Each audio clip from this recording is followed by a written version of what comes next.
Tonight in Cleveland, the Royals face last year's Cy Young Award winner. But the Royals were aware of Corey Kluber's ability long before he became a national story. So far this year, Kluber is winless, and the Royals plan to keep him that way.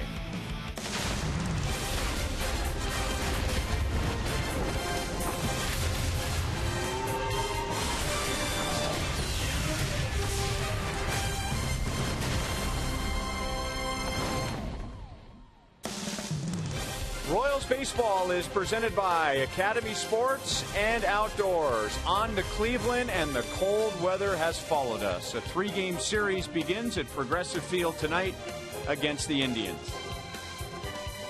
Hi, everyone. Welcome back to the ballpark with Rex Hudler. I'm Ryan Lefevre. Joe Goldberg, Jeff Montgomery are coming up.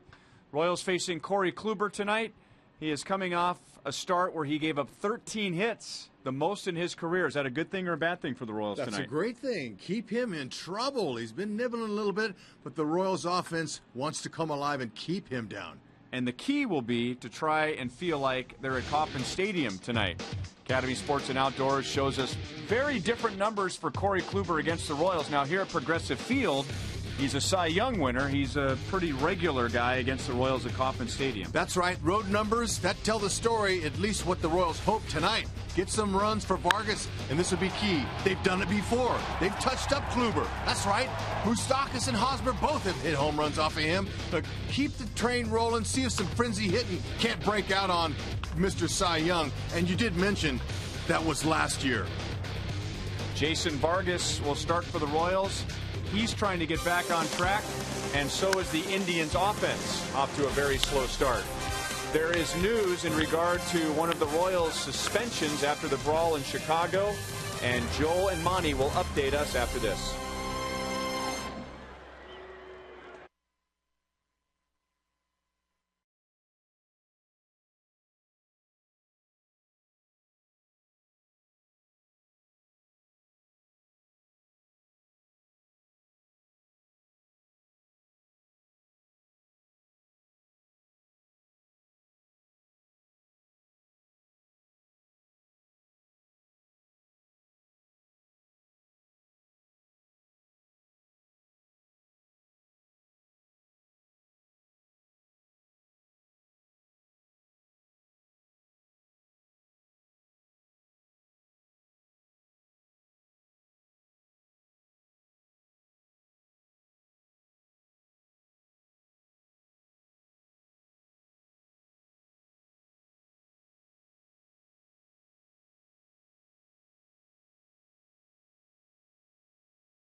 The Royals faced this guy. Fortunately, he is in a different uniform now. But against the Oakland A's, he hit not one, but 2 home runs. And the big one, well, that was against Yordano Ventura in the wild card game, but we know who had the last laugh in that one. And now with the Cleveland Indians, Joe Goldberg alongside of Royals Hall of Famer Jeff Montgomery. And so we'll see plenty of these guys, obviously, this year. We will not be seeing Edinson Volquez for the next 5 days, dropping his appeal on the suspension. You weren't surprised by that, were you? No, I wasn't. And if you think about a starting pitcher, a 5-day suspension, it's really only 1 day that he's going to be out of uniform as far as his normal rotation goes. So he just gets pushed back 1 day. And I wouldn't be surprised to see Yordano Ventura drop his maybe later after he makes his next start. And so what we will end up seeing most likely on Friday, that would be the open day. Volquez can then go on Saturday, would be Chris Young, unless they need to use him out of the bullpen later in the week. What do you think? Well, he was signed to be this guy that can start if you need him. He's there, and that's a luxury for Ned Yost, having guys like Chris Young available, but I'm sure he's going to do his best to avoid him here in this series in Cleveland. Good pitch tonight out of the bullpen. He's been very good out of the pen. But as for tonight, it is Jason Vargas and the Cy Young Award winner, Corey Kluber. We will see Kluber on the hill throwing the first pitch when we come back to Cleveland.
Speed internet. The U-verse revolves around you. Call 1-800-PIC-ATT.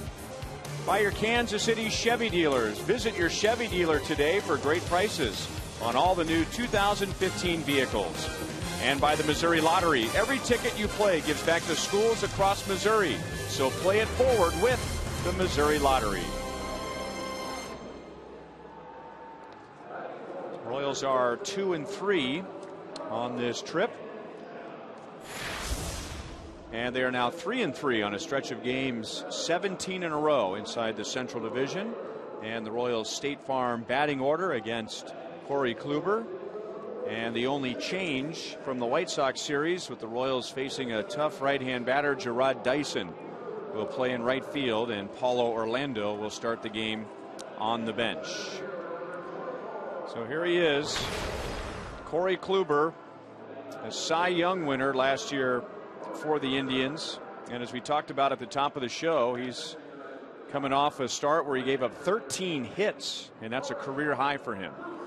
Yep. He was trying a little bit too hard and trying to be too fine in that game, I found out. But his defense let him down a couple of times too, so that happens. But he's got the stuff. Not much has changed. He's got a nice fastball, that he'll use. He sinks it. He cuts his fastball. He'll go 92 to maybe 94. He's got a curve and a change. Perez, new catcher. He's a young guy. He's got a decent arm. We'll see how he fares. Last year, he threw out 7 of 21 base stealers. And he's in there because Yan Gomes is on the disabled list with a knee injury, and Gomes will be out until next month. I saw Yan Gomes today. He's in uniform. And I meant to ask him about his buddy Paulo Orlando. I'll have to catch him tomorrow and see if those two have been talking. Escobar after the first pitch, 0-1. Batting at .294 and just 2 for 13 in the Chicago series.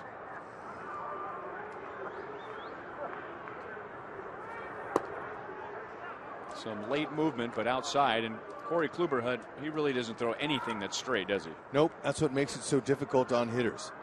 He was excellent in his Cy Young season last year, finished second in strikeouts, third in innings, and third in ERA, so he had a solid year to win that baby. Tester. So that goes 4-1 as Kluber covers at first base and receives the throw from Kipnis.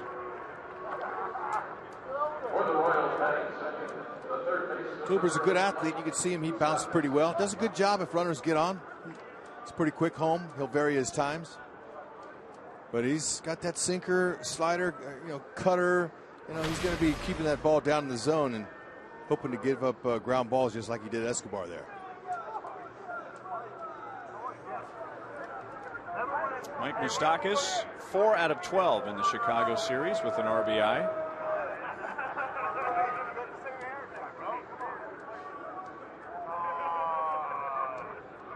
And this is one of the Royals hitters that Kluber's had a bad time with in the past. And Kluber taking his time getting up on the rubber, and Moustakas backs out for a moment.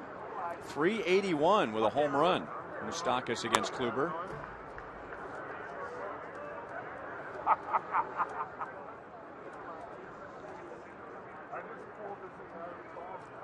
Yep, sure is nice when you have those kind of numbers off a Cy Young Award winner. There's a good cut fastball.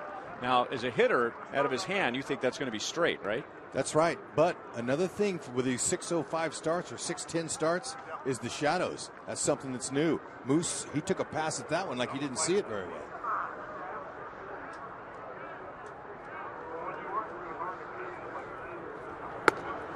And then a pitch that tails the other way. He reminds me, and he's not as accomplished yet, Hud, but he reminds me of Roy Halladay, where when you say Halladay throws you a fastball, that just tells you part of the story. Was it cutting? Was it sinking? Was it running? Back-to-back pitches. One cut in on Moustakas, the next one ran away. And then Moustakas goes the other way. That pitch may have straightened out for him. So down in the count, he's on with 1 out. What new? He's doing that in his sleep now. Another 2-strike approach. Very nice.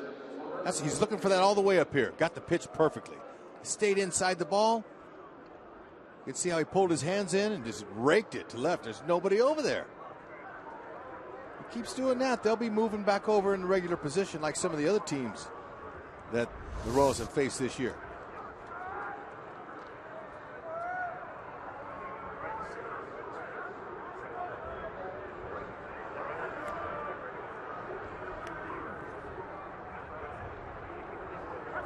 So Lorenzo Cain with 1 on, 1 out.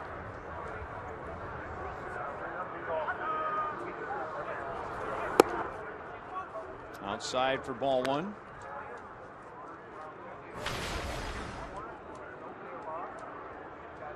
White Sox prevented Cain from driving in a run in that 3-game series. Lorenzo just 1 RBI over his last 8.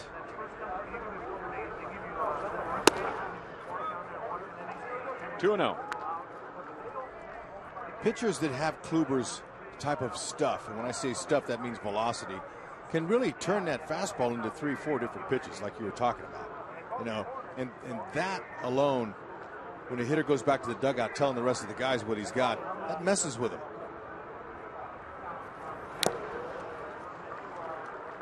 Foul tip.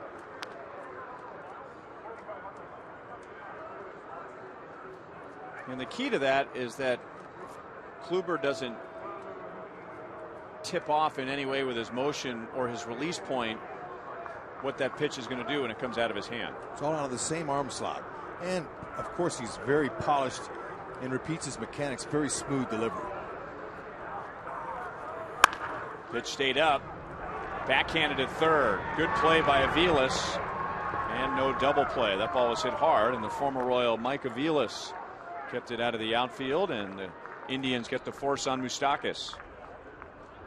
What an easy play. He made that look easy. I thought for sure it could get him, it could eat him up. High fastball. Lorenzo Cain would have liked to have stayed under that and drove that down the line.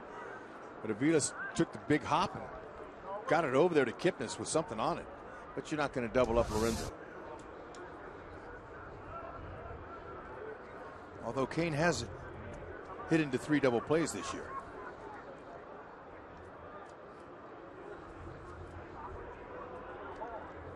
Two down to Eric Hosmer. A couple of doubles and an RBI for Hosmer in Chicago.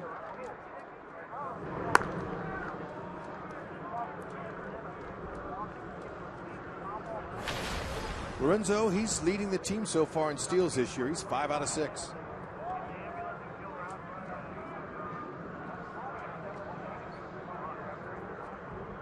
Kluber, you saw his move. That's about as best as his move is. But he'll vary his hold times. He'll hold the ball sometimes longer and then shorten it up just to kind of mess with the base runner. Chopped out to Kipnis. He'll back up to the grass to get a big hop, and he throws it perfectly to Perez. But I don't think that was the goal.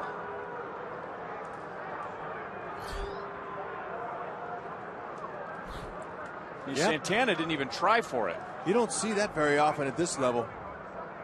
But young players out there that might be watching this game right here and that play, it happens. It's got to make you feel good when you don't make that play from second base. He backs up, has it, and just whiffed the throw.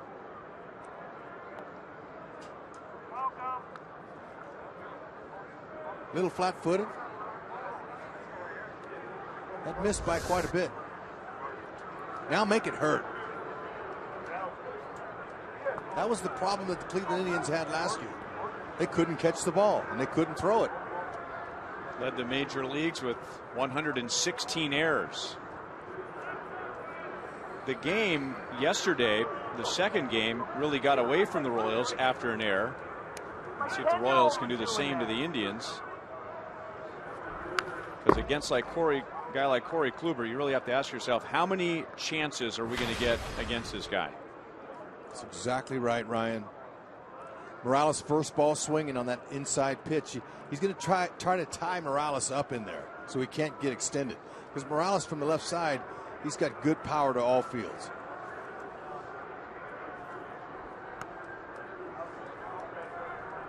Morales drove in 2 in the Chicago series. He has Cain at second, Hosmer at first. Another chance for Kipnis, and this time right on target. So 1 hit, 1 error, 2 left. Indians are coming up against Jason Vargas.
As a big league manager, his third here in Cleveland. The Indians have hardly played at home. They've only played 5 games at Progressive Field, and with weather like this, that's probably just fine with them. And the Indians have struggled offensively, hoping for a boost last year compared to this year compared to last year, but early in this season they are 3rd from the bottom in runs scored. That sounds good to Jason Vargas as Kia puts us in the driver's seat. Vargas is making his 4th start. He was 1-1 in 4 starts last year against Cleveland. Dave Island and Ned Yost are hoping that this is the game that Vargas can be Vargas. That means dissect the strike zone, fastball, curveball, changeup, mix them all in, keep the ball down. Against an Indians team that's only hitting .212 so far early against southpaws, so they're not having a lot of success against lefties. Kipnis just 3 for 33 against lefties to start.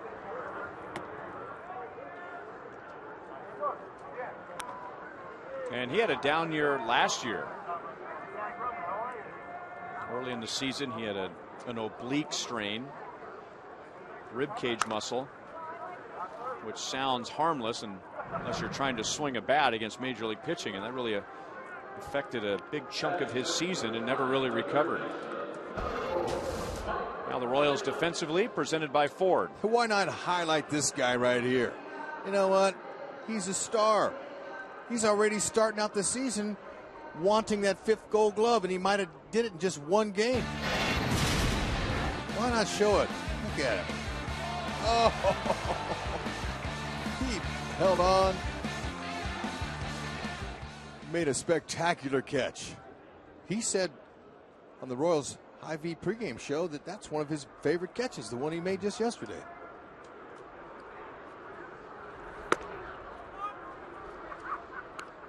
1-1 on Mike Aviles.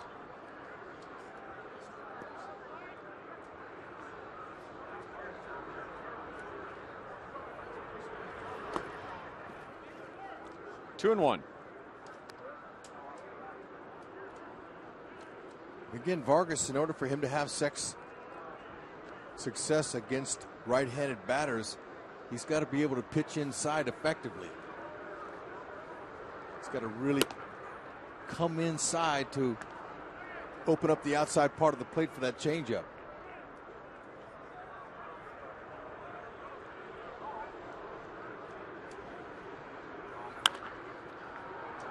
That'll be out of play. 3-2 on Aviles. It's still early, but Vargas really hasn't had much trouble first time through the batting order. It's the adjustments that the lineups are making against him second and third time to the order. So we'll keep an eye on that tonight. Aviles fouls it away again.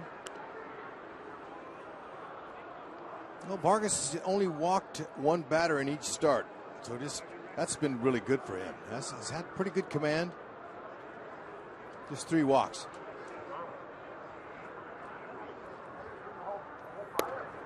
Wouldn't you know it?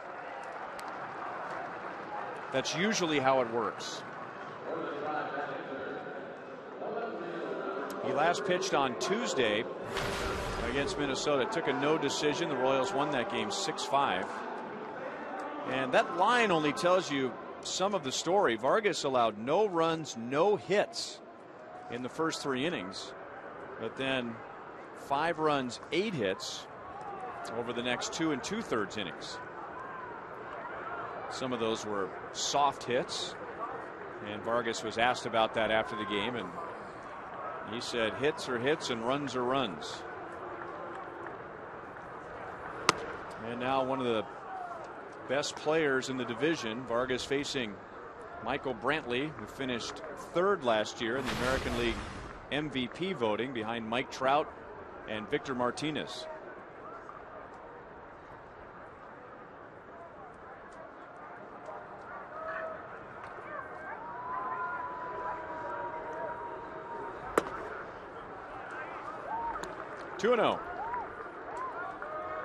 Had a chance to talk with Brantley before the game a little bit. Congratulated him on his Silver Slugger award, the silver bat he gets for that's the best offensive player at your position. And I said, have you noticed the difference of how they're pitching you yet this year? And he says, no, but they're throwing me a lot more off-speed pitches. He said he kind of expected that. He's not getting as many fastballs as he got last year. So they're trying to keep him off balance, and they know he's going to hit the ball. He's such a fabulous young hitter. But they're hoping that if they can get him off balance, he'll just hit little ground balls.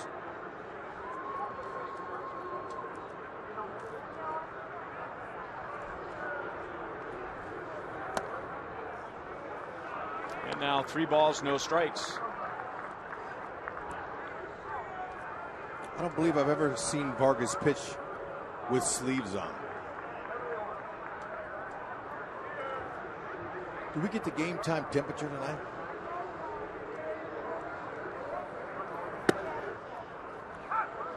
Yes, we did.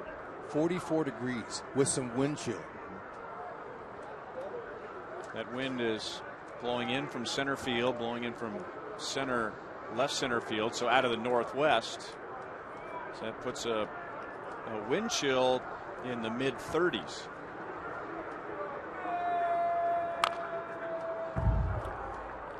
Yeah, I was going to ask you have a lot more experience living in this type of weather, and so when the wind blows, it makes it colder. It's drier. Yeah, it was raining this morning here.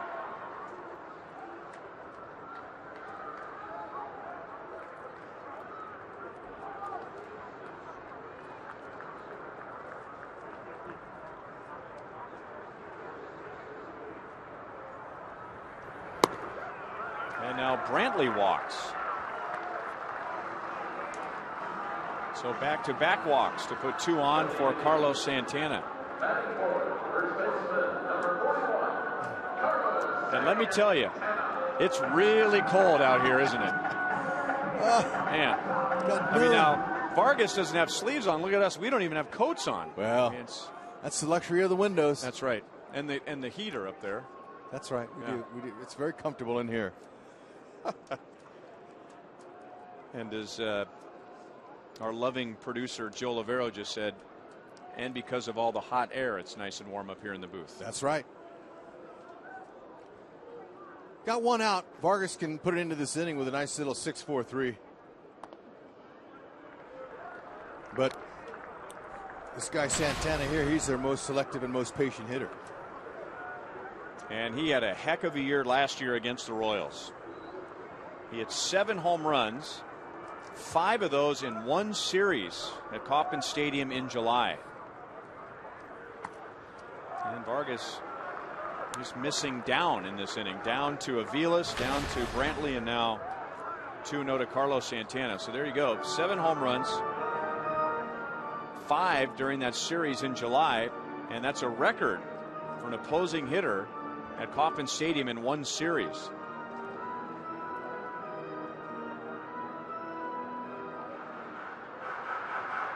So I'd imagine Dave Island and the pitcher spent a little extra time on Carlos Santana tonight.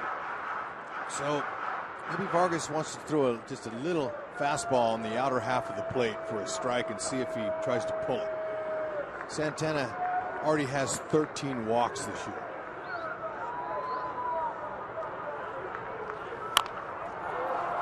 Back to Vargas, and he'll play it to first. 2 down. Aviles moves up to third,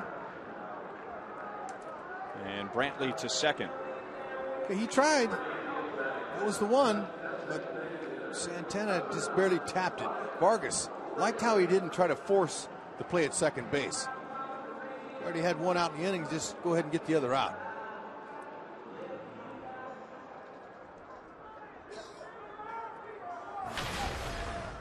Ryan Rayburn, who normally hits lefties well, gets the call as the DH tonight. And Vargas will go back to the windup. Be careful with him. So far, he's the only guy in the lineup hitting lefties pretty well. Good pitch. And that's right where he wants to stay. That's over the plate.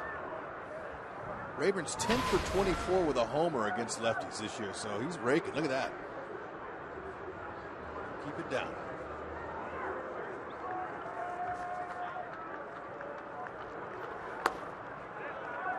2-0. Well,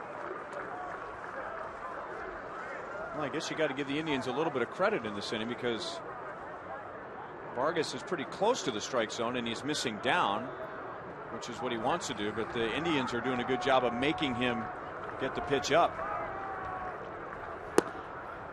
And that's a great pitch right over the outside. 2-1.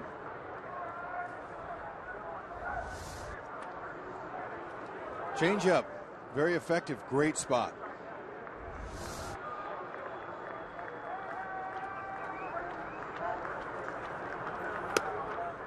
And back with a fastball. 2-2.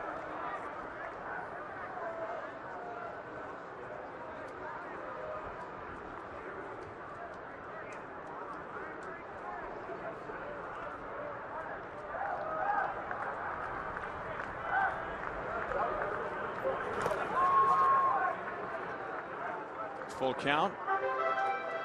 Right hand hitting Jerry Sands is on deck. That's the pitch there that he was hoping Rayburn would swing over the top of. Wasn't biting. He's thrown a lot of tempting pitches in this inning, but he hasn't got the Indians to chase a bad one yet.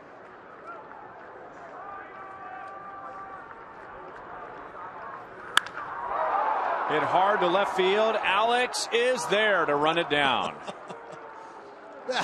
Rayburn's got to know better than that. Vargas had him all the way. That ball, I thought that was going to ping pong off the wall. Way to go, Alex. Another great jump. Let's see if we can get that swing again today.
Today's game brought to you by Miller Lite. And Alex is not one to talk about himself when the Royals lose, but man, he had his own highlight reel yesterday. Some kind of play. Now that one there was very special. Anytime you can get 2 outs in one play, that's especially from that position and running full speed to the line. Kluber just got it in on him enough, and Sands will make the play in right field. Now the dive into the stands, Hud, was exciting, but this play probably had more degree of difficulty. Watch right? the transfer. Loved it from glove to hand. Throwing off the right foot like that. I wouldn't be surprised if he found the 4 seams even to throw it straight. One hopper. Perfect. Look at Infante's look. Look at him. He just went. Did he just do that? Very special left fielder. And he had a diving play earlier in the game, and he hit a 2-run home run.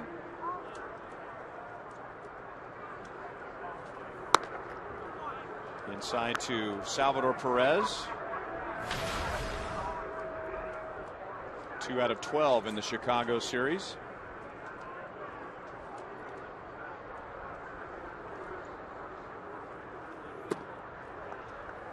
One and one. Corey Kluber is 29 years old. I think the San Diego Padres would like to have him back. They've got a couple of good pitchers, but anybody would like to have this guy. That's hit well to center. Michael Bourne will watch it sail over his head and up into the trees. Mick Salvi 3 for 17 now. That ball was well struck. Where was that an inning ago? He found one that was straight, right over the middle. Nice smooth swing, solid contact, and Bourne just could turn and run.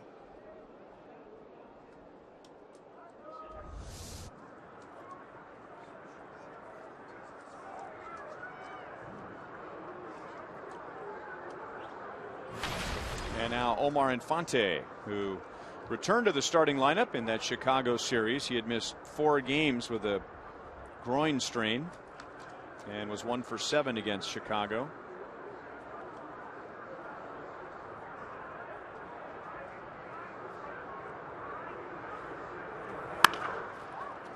Pass to Vilas and off the glove of Ramirez.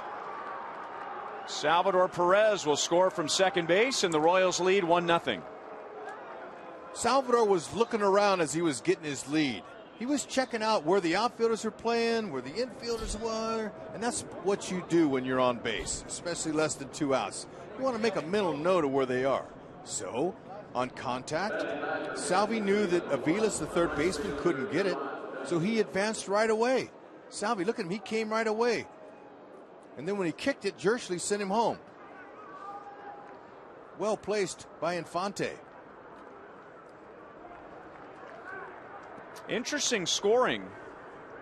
It's a base hit and an error.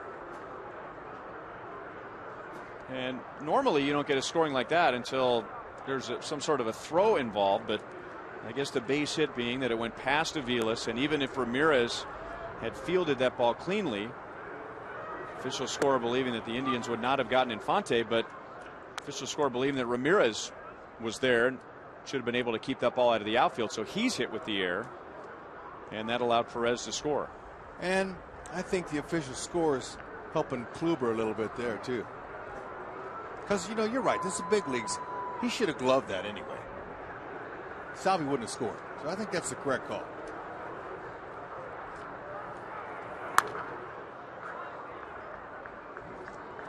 And what I mean by protecting Kluber is if there's an error on the play, the run is unearned.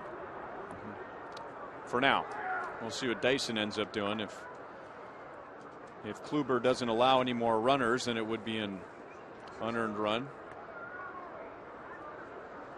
Gerard Dyson, he's getting the starting call tonight because he's had some experience against Corey Kluber and had some success.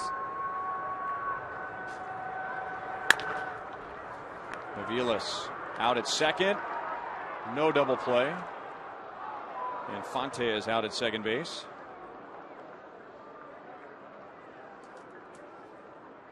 Remember, we were talking about the Indians struggling last year defensively, and they've already made 2 errors in this game. And the Royals, who are best in the major leagues in defensive runs saved, what basically says if you're above 0, then that's how many runs your defense has saved above the norm. The Royals are plus 24. That is far and away the best. Terry Francona's team is minus 13. That is 28th in the major leagues, which basically says that their defense has given up 13 runs that they shouldn't have given up. And that's kind of what happened to Corey Kluber in his last start. He didn't get any help on defense. So it kind of put him in a hole. Now, he did give up 13 hits.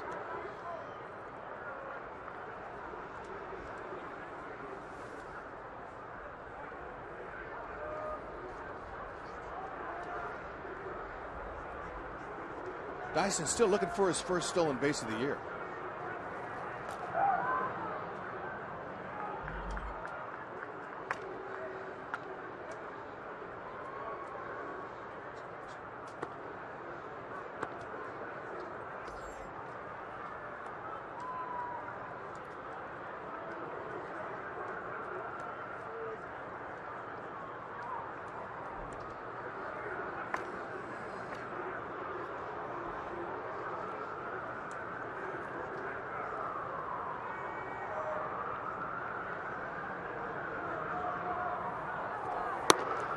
You know, there's a bit, I don't want to use the word art, but there is a specific rhythm and timing to that, isn't there, Hud? That where you come set enough, but not so long where the hitter calls time. Right now, Escobar should have called time there because that messed Dyson up. I think Dyson was going on the play because then you see how he held it. Now he'll come home quick this time. You think sometimes they mix them up. So Kluber's going with the extra long hold, and there's Dyson's first stolen base. Oh, Ramirez, shortstop, dropped the gate in front of the base. That means his knee came down, and it's kind of hard for a guy going head first to get your hand in there. See the shortstop cover and watch him put his knee down there. See, put his knee down there, and Dyson's able to get around it. Yep, he just got around it.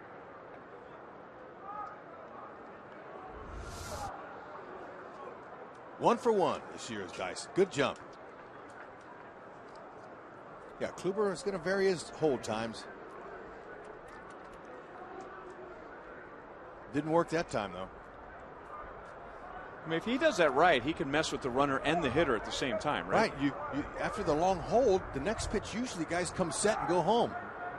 He's quicker, so now that really messes him up. They can't get as good a jump. So I think the fact that he held 2 times in a row to Dyson, he goes, all right, you're going to hold?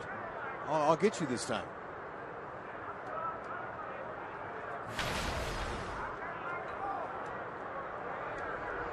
Escobar's hitting .290 overall, but .364 with a runner in scoring position. Now Dyson heads to third and steals without a throw.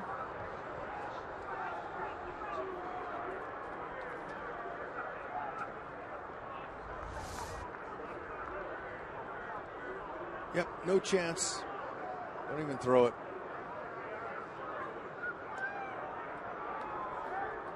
Speed's a beautiful thing. Full speed in one step. Amazing, these athletes. A little chopper infield hit here. Oh. That is Kluber's first strikeout. The Royals get their first run thanks to the Indians' second error in the first 2 innings.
Hustle, that's it. That's a player in training. Attaboy! Good drill. Good. Doesn't that look like fun? How about you and your Little League team learning the fundamentals of baseball from Royals players and coaches, and specifically Rusty Kuntz. Love the enthusiasm he's got. Ages 9 to 14 are eligible. You can nominate at Royals.com. And the next covering the bases is May the 20th. Royals.com/covering the bases. Heck, I want to go out there and work out with Rusty Kuntz. Last time he had Paulo Orlando out there working with him. I bet he brings a player each time.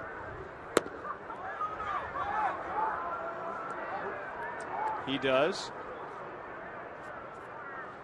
Not only a current Royals player, but a Royals alumni joining Rusty. This is Jerry Sands. And he strokes it to left center field, and Alex runs it down. We haven't seen Jerry Sands. He's been mostly a National League player coming up through the Dodgers organization. And the Indians, they really need some right-hand bats. They are very left-hand heavy, and hoping they get some power from Sands. Ball sounded like it was hit a lot harder, but that was because he hit it off the end of the bat. Vargas got him on a changeup.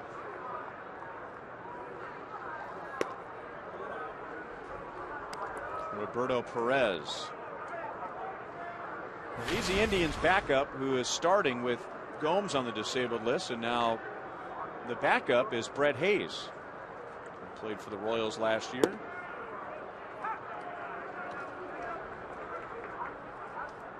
And Brett Hayes, earlier today, got his American League Championship ring. That's Yan Gomes.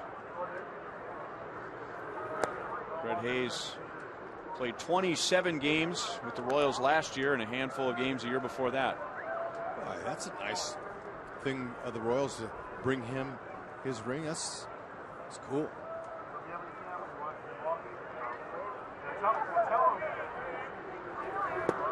Good changeup. Roberto Perez. He hit a home run in his first major league at bat last season. Where do you go from there? I don't know if it. I'm guessing there's been 100 of those guys. It's been over 100. I remember because when we played Minnesota, Jordan Schaefer, he was one of the players who'd done that. He was the 99th, and that was several years ago. So it's got to be quite a few over 100. And Vargas threw Perez a couple of nasty changeups in that pitch sequence, and he has his first strikeout. I would say hitting a homer in your first at bat might be easier than hitting a triple. Great location.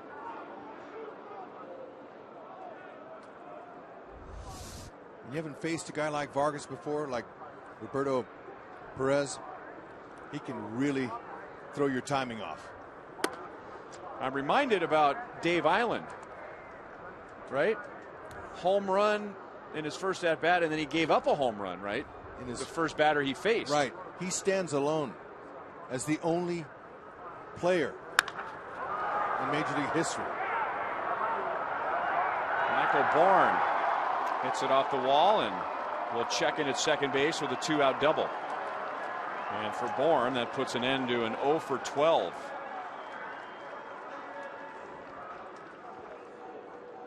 Yeah, I can't remember who Dave Island hit the homer off of, but I know it's Paul Molitor hit the homer off of him.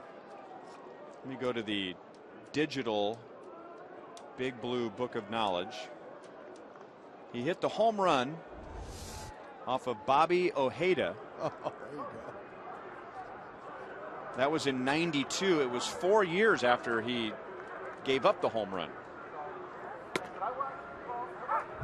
And while we're just throwing numbers out at you tonight, 117 hitters in Major League history have hit a home run in their first at bat.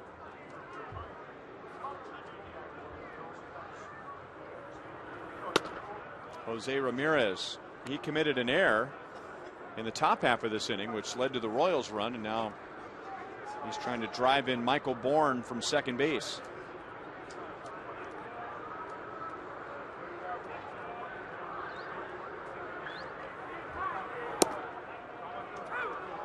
One and two.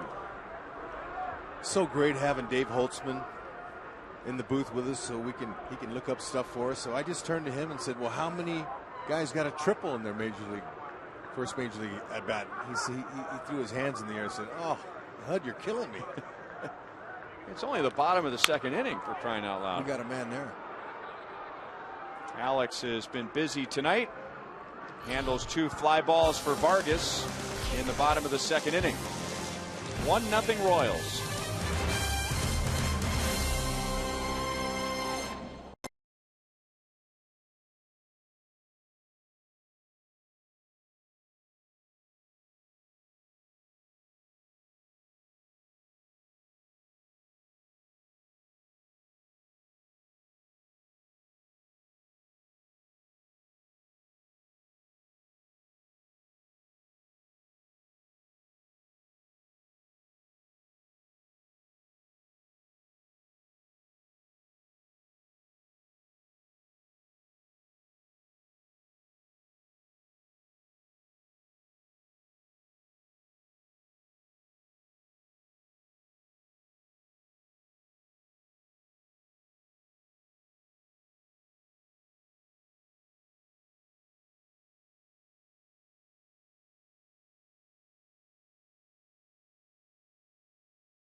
To look at Nick Swisher on the 15-day DL, recovering from knee surgery. Just began a rehab assignment. See the numbers last year. He struggled last season too, but talking guys to Terry Francona today, said that he actually was here, Nick Swisher, working out with the team. He'll go back to AAA to play some games. They want to be able to get him to a point where he's playing a few days in a row.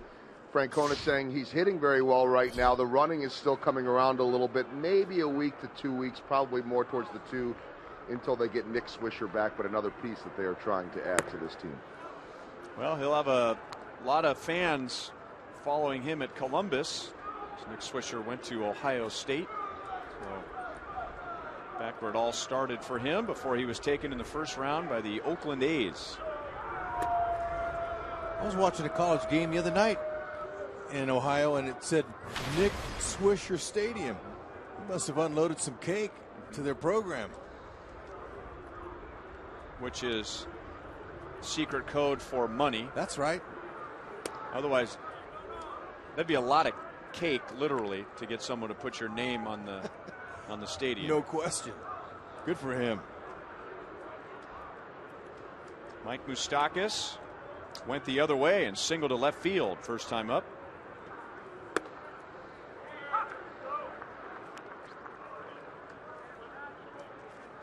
Three and one. Love to see Moose do the same thing as he did last time. Those guys are all expecting him to pull the ball.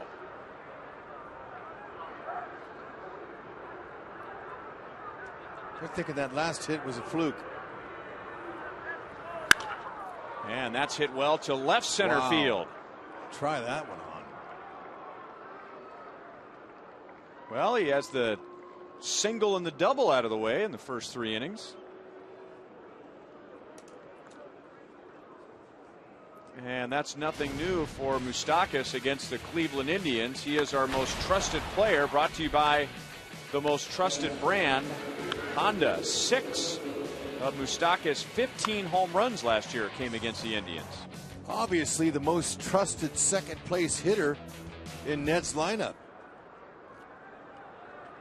He's been the second place guy ever since day one of the season. That swing was even better than the first at bat. First hit he got. That was nice.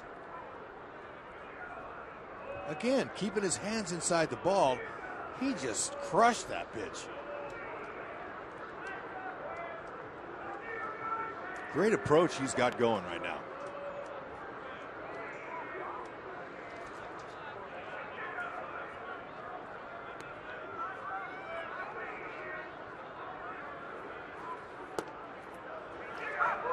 Strike 2, Lorenzo Cain.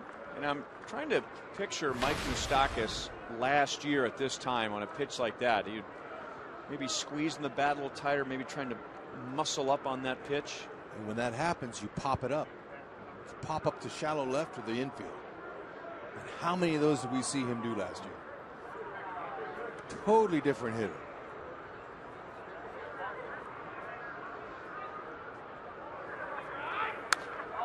It's the famous line that George Brett talks about so often, and not just George, but other Royals during this era, when Charlie Lau was their hitting coach, and he would sense when hitters were trying too hard.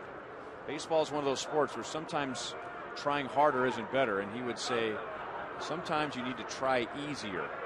There you go. Look at that. 156 at this point last year. He was hitting some home runs, but the batting average way down compared to 329 after his 2 hits tonight. Okay, well, he's not getting the ribbies because he's hitting second in the order, but he has scored 14 runs already. That's the team high. So he's still a run producer, just different runs. Right. And they're calling for Moose to be a different type of hitter than they did last year, and it's helped him.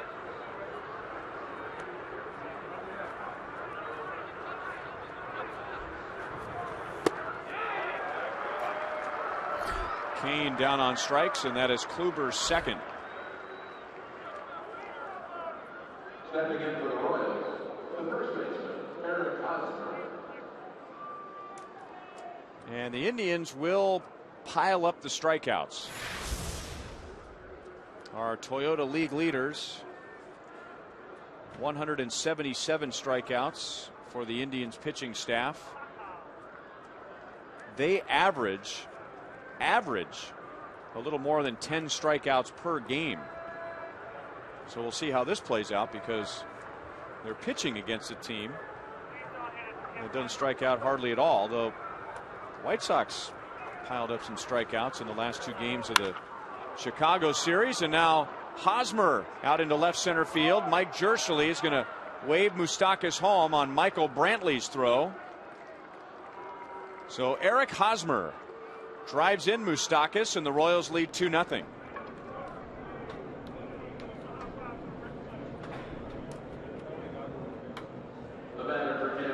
Both hits in this inning from Moose and Haas have all been able to stay inside the ball. Look at that. That's out over the plate, but their hands are not trying to pull it, so their top hand's not rolling over. They're staying inside it with beautiful strokes. Biggest hole on the diamond is up the middle, and love their approach.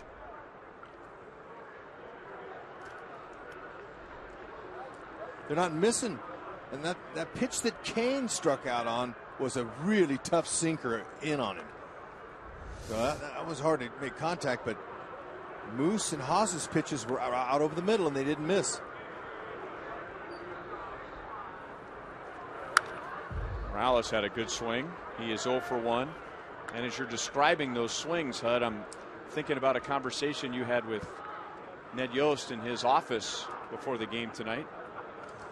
Yeah, Ned Yost is very impressed with the fact that Moose is a totally different hitter. They're staying inside the ball. They're trusting their hands, and they know exactly what they're doing, what kind of hitters they are. And I mentioned the fact that they've been getting plucked. They've been getting hit. I said, I think that it's because they don't want their hands to get extended, the opposing pitchers. What do you think, Ned? And he said, I agree. He says, I don't think that they're hitting us on purpose. Not all the time, at least. Not all the time. I just think that they're trying to not let our left-handed batters get extended and miss out over the middle of the plate.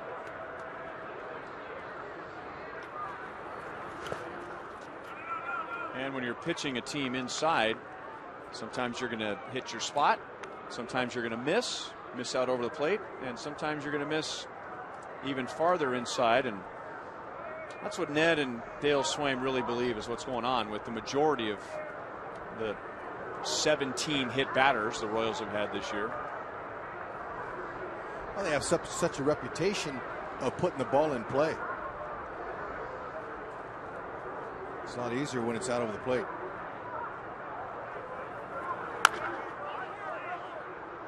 Off of his foot.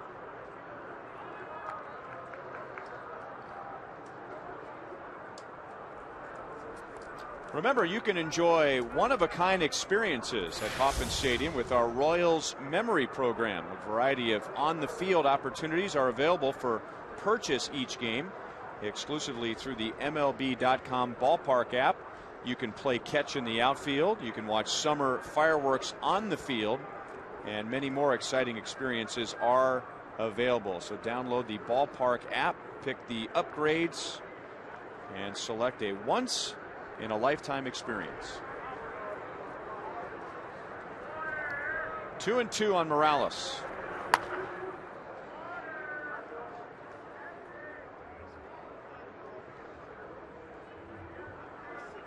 You look at this Royals lineup like Francona is today, and he's seeing a different Moose hitting second, Lorenzo Cain that's right up there in the top 5 and hitting in the league, third, Hosmer, Morales, Gordon, Perez. It is a deep lineup now. This is a legitimate American League lineup. You know, when Rios gets back, there's another guy with some solid power in there. That's hit hard. Kipnis makes a nice play. And the Indians, who have struggled defensively, turn a nice double play to end the third inning. The Royals add a run as Hosmer drives in Moustakas. It's 2-0 KC.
Online with rapid pickup at delivery.panerabread.com.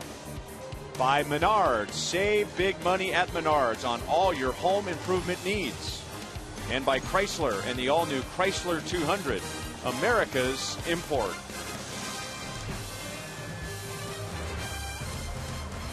That is the new Jim Thome statue. And there is a story behind that which involves the Royals. as Jason Kipnis takes down and away. In 1999, I'll never forget it, my first year with the Royals, Don Wengert, who went to Iowa State, was pitching for KC when Thome was with the Indians for his first tour. And Jim Thome hit a ball 550 feet. Straightaway center field. Aluminum bat. That's what it seemed like. No, it was here at, not while he was at Iowa State, but here at then Jacobs Field. And the ball landed out there next to the statue. It bounced on the concrete and went over that iron fence. And the guy who ended up with the baseball wasn't even in the stadium. It was just some guy walking down the street. So they thought, what a great place for a statue. That's the 4th fly ball that Alex has handled tonight. Kipnis is 0 for 2. The batter for the Indians, the third baseman, This was home run number 500 for Jim Thome when he was playing for the Chicago White Sox. And he would hit the next milestone too, end up with over 600 career home runs.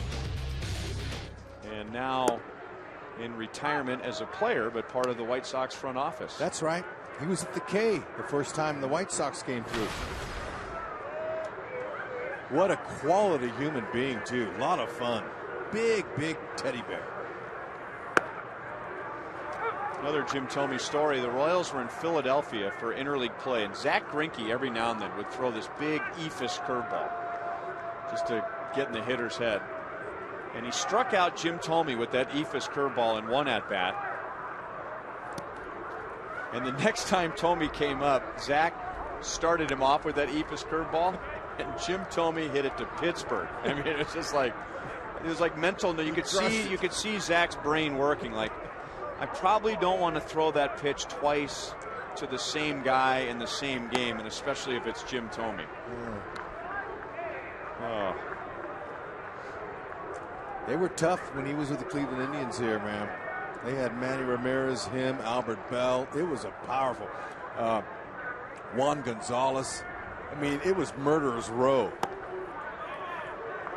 That was back when they were selling out every game here at Progressive Field. Then it was called, what is it, the Jacobs Field, yeah. Gosh, it seems like just yesterday that this place was sold out one night after another. Aviles is on with the 3rd walk allowed by Vargas.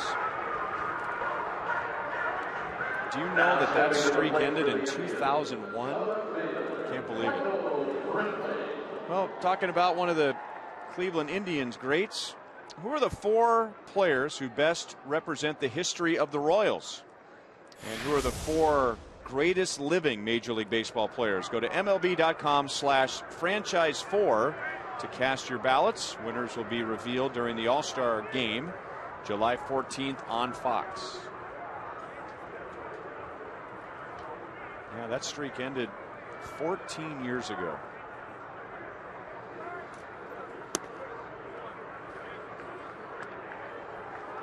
Michael Brantley walked in the first inning.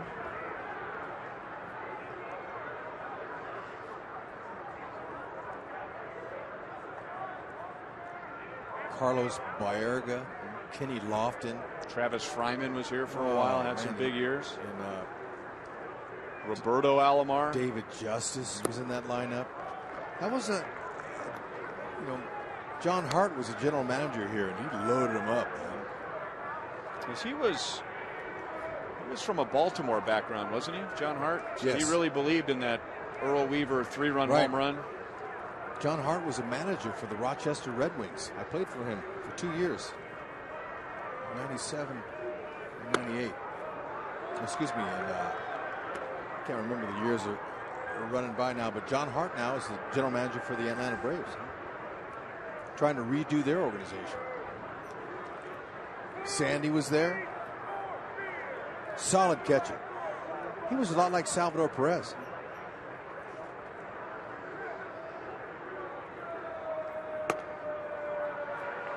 Four walks by Vargas.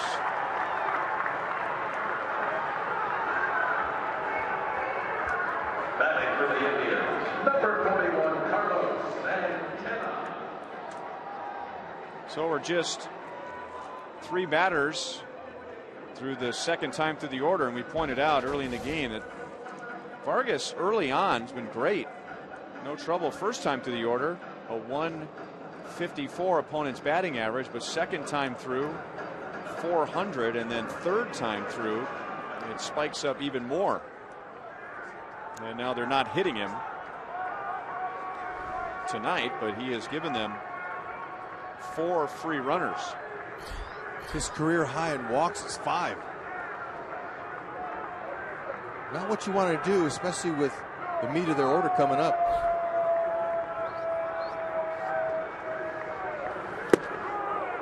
Right after him with a fastball, Santana grounded back to Vargas in the first inning.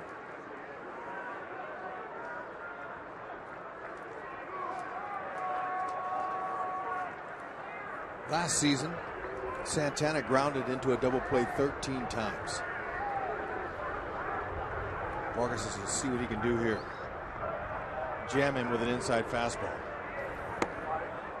Yeah, I don't think.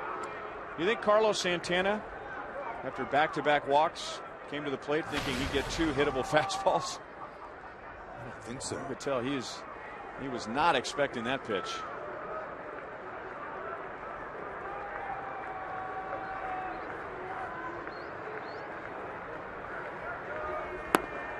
And now lays off the changeup. 1 ball, 2 strikes.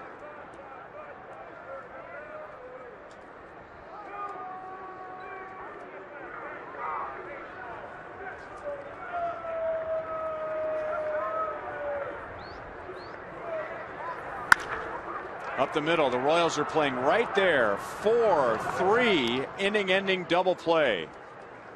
So 2 times in 3 innings tonight, Vargas has walked 2 and not allowed a run. Ooh, he's going good. Little lane ball there. Nice. Just what the doctor ordered.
Going on in Texas, the return of Josh Hamilton, officially acquired today from the Angels. Artie Moreno, who was the guy that wanted him, the Angels owner, was the guy that wanted to get rid of him. The Angels picking up most of the price tag.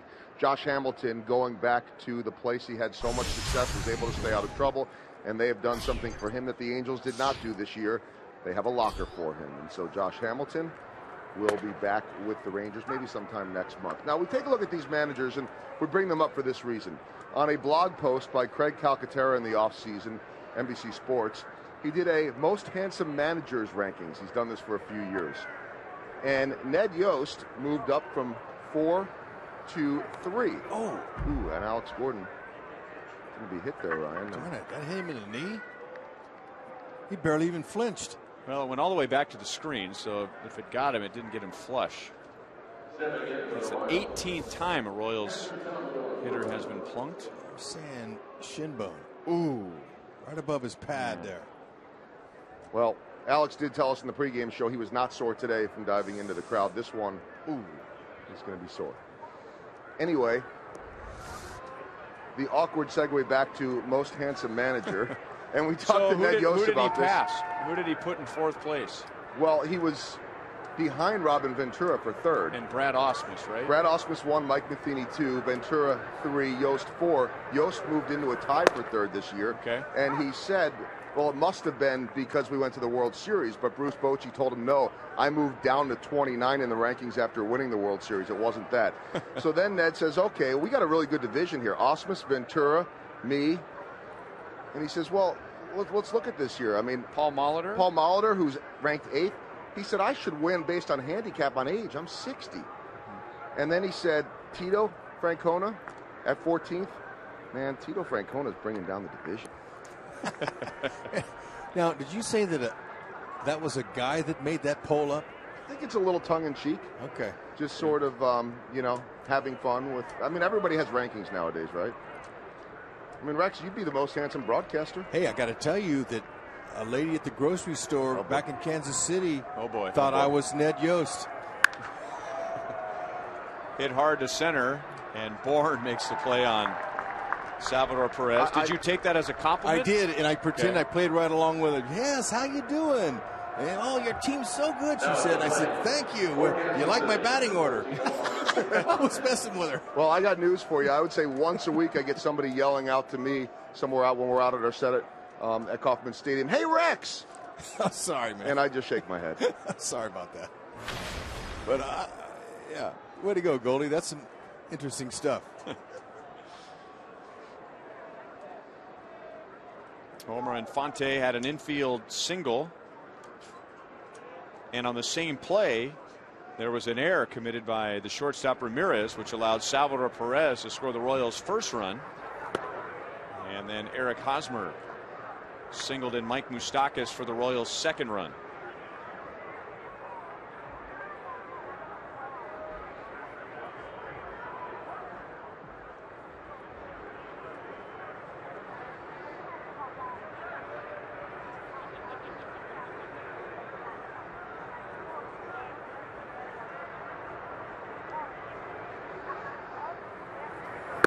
I don't think Terry Francona would be offended by what Ned Yost said, because Terry Francona has always made fun of himself. I remember when he took the Red Sox job, and it was not a popular move at the time, even though he ended up winning 2 World Series there. And they said, if things don't go well, how are you going to handle getting booed at Fenway? And he said, look, I've been released 6 times as a player. I'm bald, and I have a big nose, 3 sizes too big for my face. I will make it through this. And I think maybe the Red Sox management realized that they had hired the right guy. And he had managed in Philadelphia before that. That's right. For you. I got to be there for his first and second seasons as a manager. What a guy. He was as good as he was then as he was with the World Championship Red Sox and the same guy here. However, it's all about the players. If you don't have players, you don't win. You had guys like me on the team.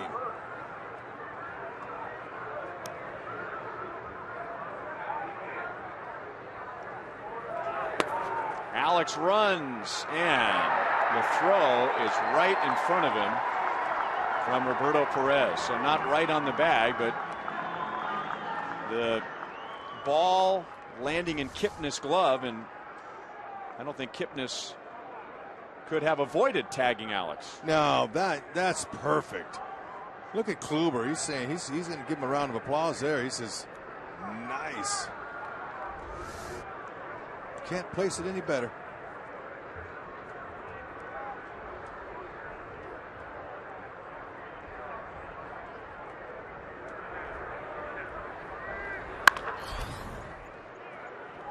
Ramirez to the middle and gets Omar Infante. So Kluber hits Alex Gordon with a pitch, but ends up only facing 3 in the 4th inning.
And that fan wants to make sure to be at Kauffman Stadium for the 2nd annual Zubaz Palooza. That is coming up on Friday with the Tigers in town. Special ticket package will feature one-of-a-kind powder blue Royals-themed Zuba pants and a game ticket. And those packages start at just $25. Get them now, Royals.com/special events. I'll tell you what, if you don't have your tickets for the Royals-Tigers series now, you might want to get on it. Thursday night, Friday night, Saturday night, Sunday afternoon. 4-game showdown with the Royals and the Tigers beginning in 3 days.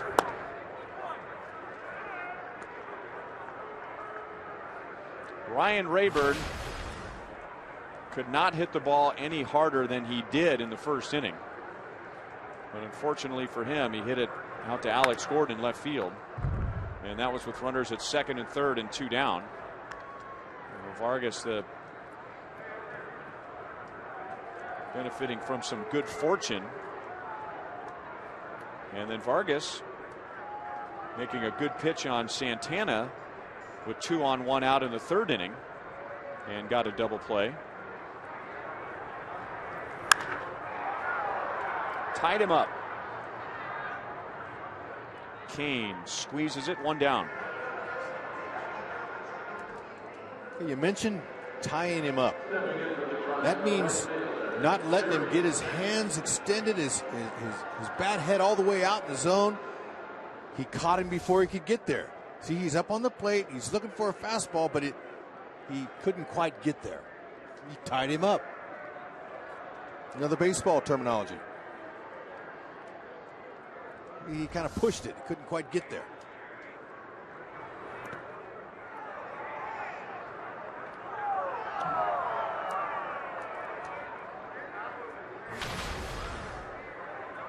Ball 1-2, Jerry Sands. He flied to left field in the 2nd inning.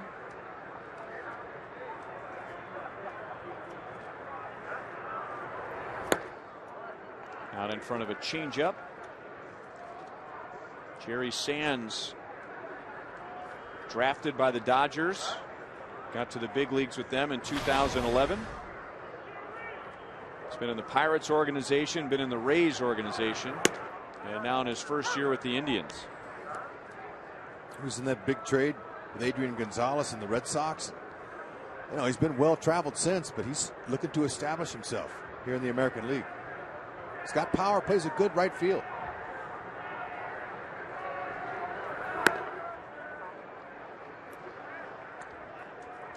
That's the pitch there that ties hitters up. Jam shot.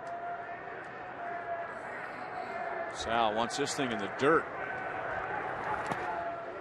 You don't normally see a catcher that demonstrative. I mean, Sal will make it clear that he wants the pitch down, but that time he's like, man, I want this thing way down, pointing to the dirt with his right index finger.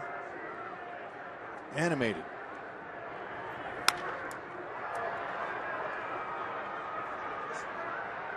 Escobar makes the play, 2 down.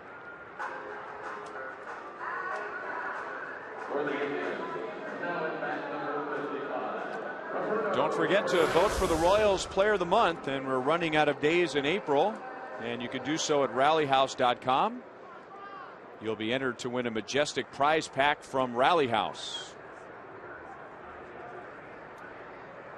There's your Defensive Player of the Month, or Lorenzo Cain. Either one. Flip a coin.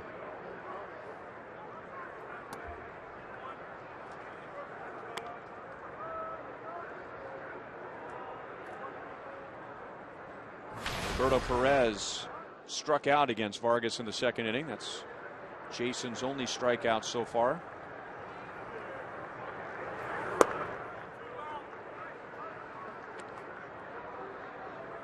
Jordan Baker is the home plate umpire. Maybe if you were listening closely after that last pitch, you could hear him yell out, "Too low." So a borderline pitch. The Royals don't get the call, and immediately he gives the Royals some feedback in how it missed. Wonder how he'd do that when Troy Tulowitzki's up there. Like he might turn around and go, "What?" Too low. Oh, no, the pitch. Yeah, look, Jordan Baker, he's the tallest umpire in baseball. 6'5". Long way to bend down. Young, he's got like 2-3 years in now. The umpires have their own media guide, and usually they're not ready till the first month of the season. I don't know why, but it tells us a lot about the umpires. That is 5 walks allowed by Vargas, tying his career high. And that's about as much emotion as you're going to get from Jason Vargas. I mean, he is as poker face as they come, but he is clearly not happy, and that's why he has thrown more pitches out of the strike zone than in the strike zone. Well, so far so good. When you're off your game like that, that means the opposition's got some runs on the board. But Cleveland, we talked about the fact that they've only hit .212 off of lefties this year. They haven't been able to get the big hit when they need it. But he's fortunate, Vargas is. And fortunate that Cleveland only has 1 hit tonight, and that was from Michael Bourne. He doubled.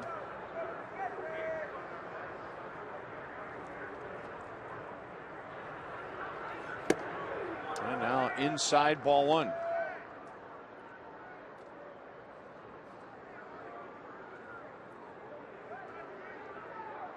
The Indians spent a lot of money to have Michael Bourne lead off for them, and now he's hitting 8th. Yesterday he hit 9th, and it was the first time in 4 seasons he had batted anywhere other than leadoff. Talking with their hitting coach Ty Van Berkelio today, he said he's pressing. And I said, well, isn't he a veteran? He's been around a while. I mean, usually veterans don't press this early in the season. He goes, yeah, though, Hud, you remember when you're hitting under 200, you press a little bit no matter how much time you have in. So Vargas presses himself right out of the inning.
21st at Lakewood Oaks Golf Club.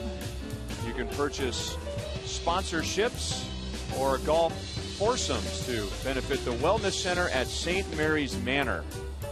The number is 816-220-4228, or look for Split Golf on Facebook. That's an event normally emceed by Joel. A lot of fun last year.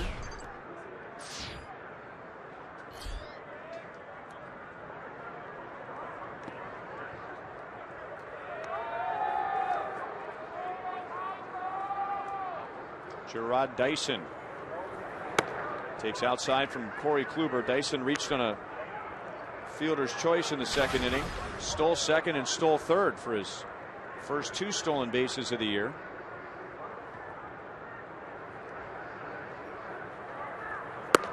How long has Split been gone? 2011. We talk about him all the time. May of 2011. It's like he's never left. Well, wasn't he thrilled about last season? I'm sure he was.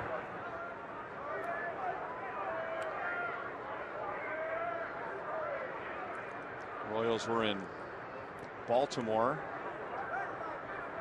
and as it turned out, we were in Baltimore on the 1-year anniversary.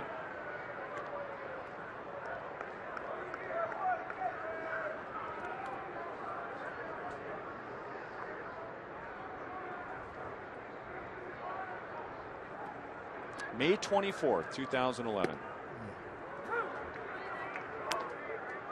3-2 on Dyson.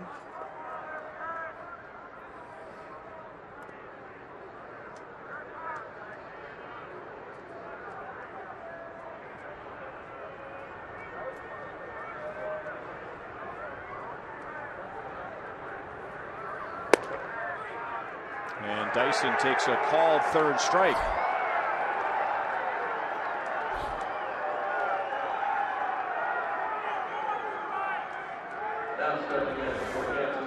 It's that late movement again by Kluber. Starts inside. The hitter thinks it's going to be a ball, but the 2-seam movement brings it across the inside part.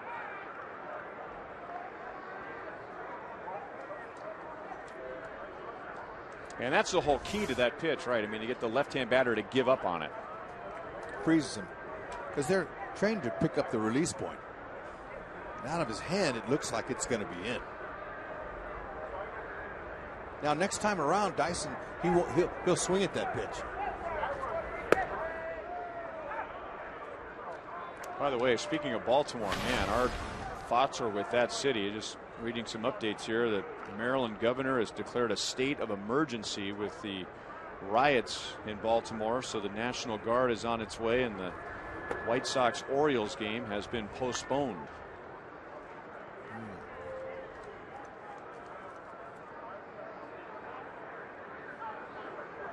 Escobar is 0 for 2. He is grounded to Kipnis at second base, and he is struck out.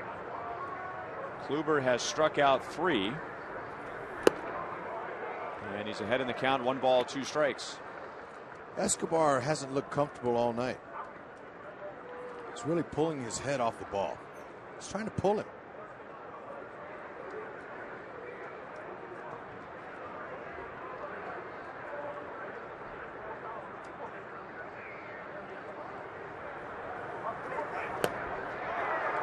And now 2 down. Hud, we just showed you Dale Swaim in the Royals dugout. And I imagine he is noticing what you're noticing. So what's his role during the game, in game, as far as approaching a hitter who, if he's picked something up, how do you approach a guy like that? Sitting right there where he is. All the hitters walk by. They'll make eye contact. Dale knows what the pitch was, and then they'll give him little extra details. So until Kluber leaves the game, he's going to stand in that spot right there, and he's just going to reinforce, hey, look, got to take him the other way, just like Moose and Haas has done with those big hits. Escobar, you try to pull this guy with that type of movement on his fastball, you're going to miss or you're going to top it. You're not going to square it up. So Swaim, he's not going to say a whole lot. And then once a new pitcher comes in, he'll get his book out and he'll He'll remind the hitters what that pitcher has. But in the meantime, these guys are pretty much on their own. They're big leaguers, but he's going to just reinforce a couple of little things. He's not a guy that's going to say a whole lot.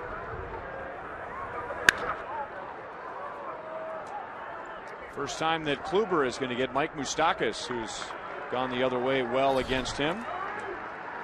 And Corey Kluber has his first 1-2-3 inning.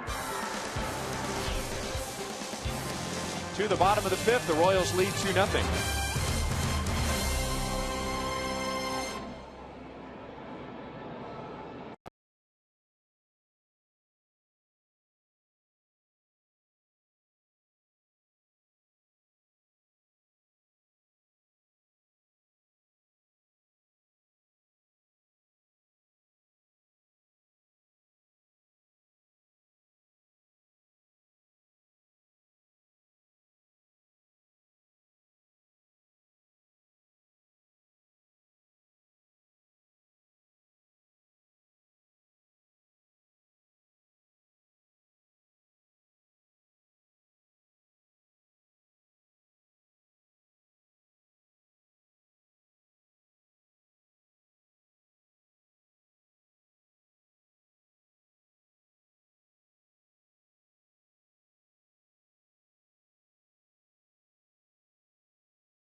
Strike one from Jason Vargas to Jose Ramirez as we welcome Jeff Montgomery into our freezing booth at Progressive Field.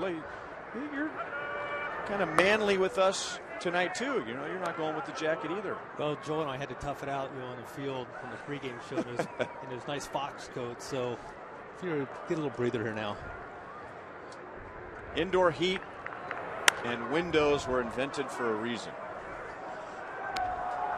Especially with that breeze blowing straight in tonight. It would have been a little chilly up here, Monty. I believe that. I played a lot of games in this ballpark and in the old ballpark. It was very cold this time of year. That old ballpark was something.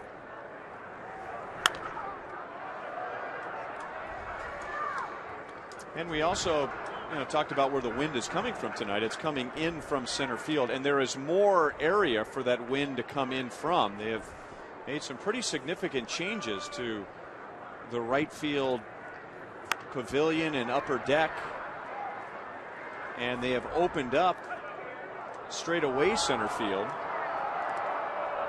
and some believe that has changed some of the wind currents. So that area right there is wide open, so that wind can come right in off the lake, and not only is it cold, it makes it very difficult for hitters and HUD circling the new bullpen areas out there.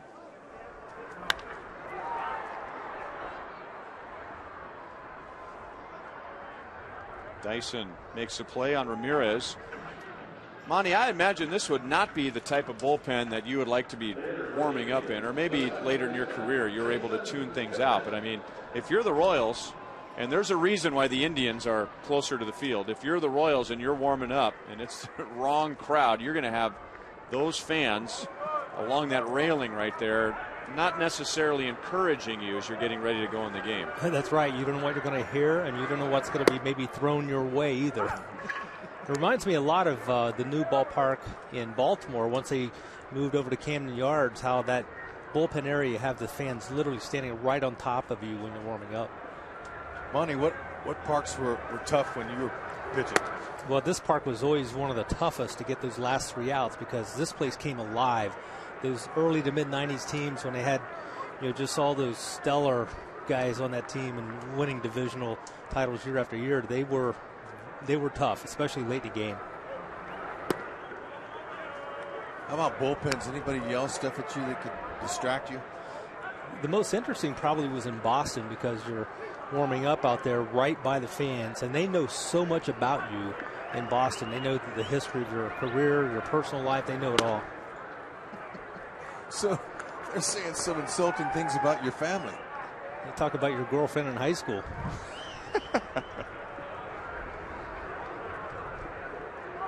Vargas, career high 5 walks, ties. Monty, what's up? What's up? What are you seeing? Well, what I'm seeing is a guy that maybe's a little cautious of being in the strike zone. And I was telling Joel this a little bit earlier that maybe the 5 walks are not a bad thing for him tonight. And the reason is you've seen him miss a lot of pitches just below the strike zone. And I think it's better to miss just below the strike zone or out of the strike zone. We've seen him miss a lot in the strike zone, especially that second and third times through, and guys have lit him up. So I think missing off the plate's not been a bad thing for him tonight. He is beginning his 3rd time through the order with Kipnis. And that ball's hit hard to right field and just barely stays in, and Kipnis is going to be held to a single. So that stings for Kipnis. He just missed his first home run since July of last year, and he ends up with a single.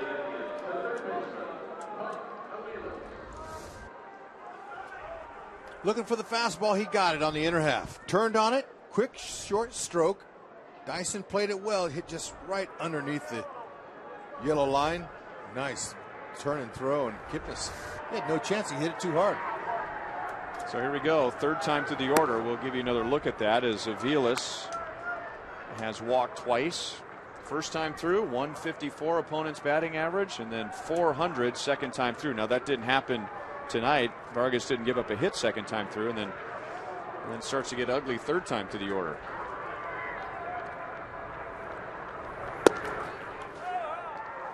Kipnis just back in time. One thing Joel and I were talking about on the pregame show is the fact that players are starting to get a few years under their belt. Oftentimes it takes a little while in the season for them to kind of get their whole game going, and maybe we're seeing that with Vargas this year, where he's not quite the same in his first few starts, and hopefully he's going to get things on track and be the pitcher he was most of last year.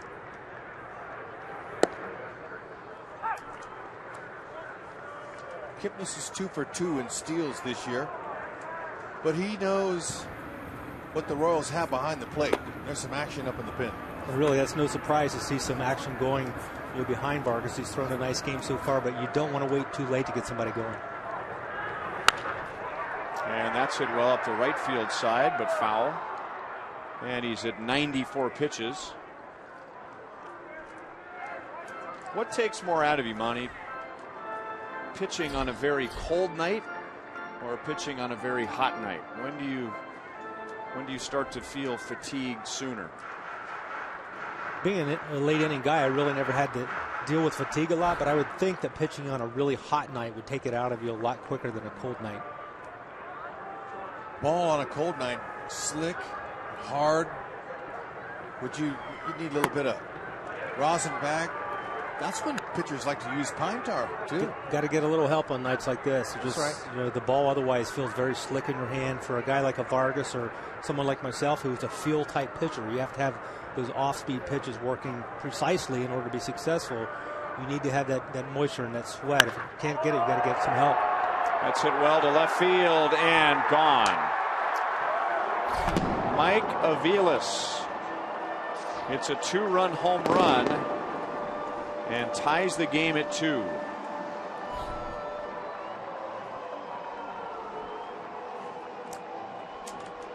Had an idea that was going to happen sooner or later. 3rd time through, we showed you the numbers. And Vargas just has to be so careful with his location. And there it was.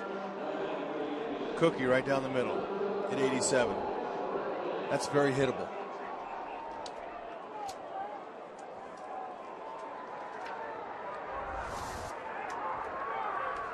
Second home run for Aviles. And now Michael Brantley. And he has walked twice. Stays back on a curveball, and Infante throws him out, 2 down. Well, he'd been living somewhat dangerously in the early innings. He walked 2 in the first, and then Rayburn, remember, he hit the daylights out of one right to Alex. A double in the second inning, 2 more walks in the third. And to Vargas' credit, he made a good pitch on Santana to get out of the inning with a double play, another walk in the fourth, and now with 1 out in this inning, a single that was almost a home run. And then Aviles, who did hit a home run. The thing I wondered about the cold, Monty, was that after a while, are you able to keep your arm loose, or does it get harder the longer the game goes on with the frigid temperatures? Well, as long as you go inside between innings, normally you're going to be okay, and I'm sure that's what Vargas is going to do as a guy. If you're only going to pitch an inning or 2, then you don't have to worry as much about it. But Vargas has to find a way to keep things hot, keep things warm. I heard you talking about him not wearing sleeves, and it's just something a lot of players don't like to wear sleeves, and especially pitchers. I'm not sure why that would be the case. You'd want to stay warm.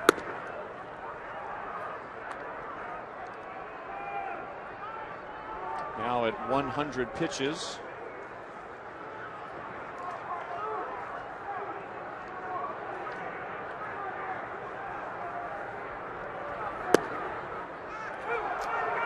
Santana doesn't like it. Vargas has had quite a few pitches tonight that have just missed, and now one goes his way. We'll check the grid. Close enough. Close enough. As a pitcher, if you're not getting that pitch, you're in trouble. Salvi did a nice job of presenting it. Dyson out in right field. Royals coming up in the top of the 6th inning. We're back to all square after Mike Aviles. It's a 2-run home run in the bottom of the 5th.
Lorenzo Cain will lead off our Sonic Slam inning. Our contestant is Josh Timmons from Olathe. If the Royals hit a home run in this inning, Josh wins $1,500.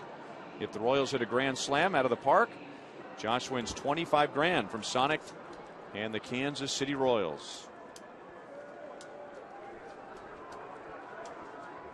Corey Kluber has given up 2 runs in 5 innings. Jason Vargas 2 runs in 5 innings. The Royals got their runs in the 2nd and 3rd innings.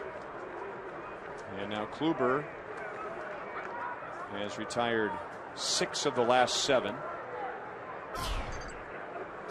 I mean, Vargas only gave up 3 hits, Monty.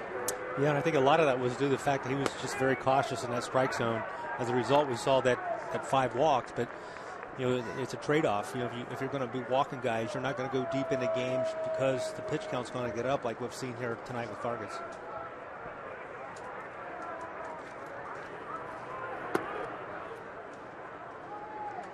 One and one to Kane. He's been on with a fielder's choice and struck out. Corey Kluber has struck out 4.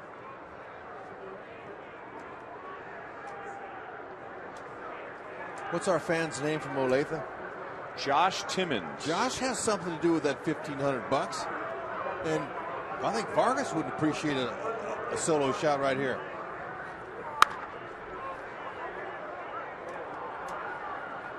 Well, you got Kane, Hosmer, and Morales. If anybody gets on, Alex Gordon. Kluber has given up 2 home runs, only 2 home runs in 32 2/3 innings.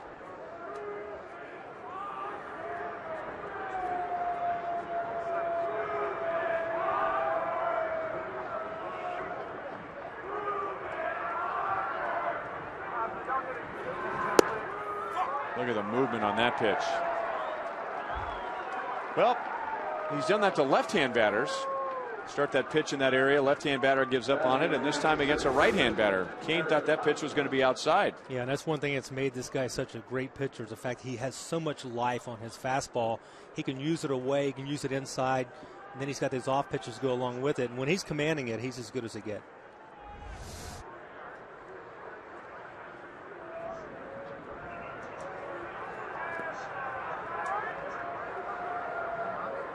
That was a milestone strikeout for Corey Kluber. That is number 500 in his career.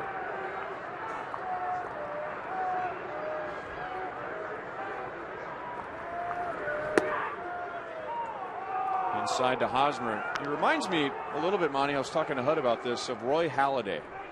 Roy Halladay, I mean, it seemed like nothing was ever going straight. It was either cutting or sinking. And he really became a better pitcher, an established major league pitcher a couple years ago when he started doing that, when he started using that fastball much more aggressively in the strike zone. He's got great life, and then he started throwing the two-seamer more effectively. And again, he's got the really excellent breaking ball that has such depth to it. He can get you a lot of ways, and that's why he won a Cy Young.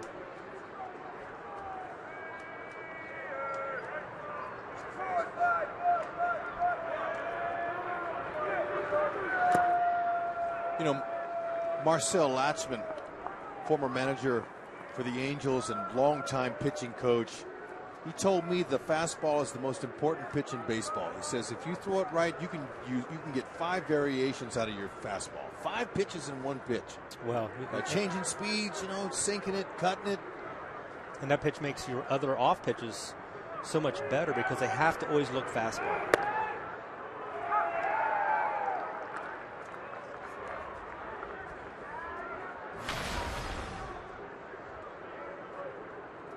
Okay, Haas now wants to look for that ball right like that last one was thrown. Middle away. Take it to left field. React in. He's going to come in there with that two-seamer. Take the walk, get away. And that's Kluber's first. Well, everyone's favorite day of the week is back. T-shirt Tuesdays. That'll be on May 5th. The Royals will be hosting the Indians. Be one of the first 10,000 fans and celebrate Cinco de Mayo in style with a Los Reales shirt, courtesy of Teva. The gates will open at 5:30 for the 7:10 game, so arrive early and get your first T-shirt on T-shirt Tuesday. 1-800-6-ROYALS or Royals.com/T-shirt for tickets.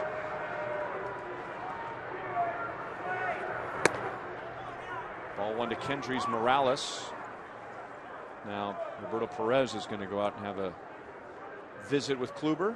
Got to believe he's going to tell Corey right here, don't worry about about Haas over there at first base, because these next couple of guys here can hurt you and make a difference in this game. He's smart if that's what he told him, because Hosmer can't hurt you, Morales can. Trying to worry about that, quick step and trying to get that ball home quickly, and you forget about your location. As a pitcher, you have to concentrate on either the hitter or the base runner. You can't think about both.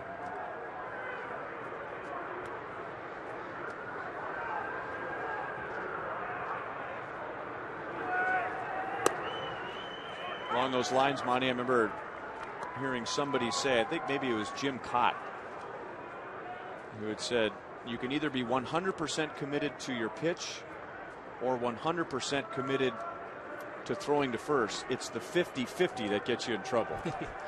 That's the way I looked at it. You had one chance to get the guy out when he was in the batter's box. You didn't do it. Now you better work on this next guy.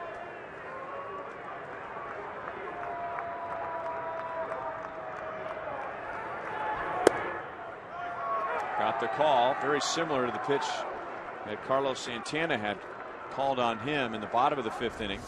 Boy, that's just perfect location for that changeup.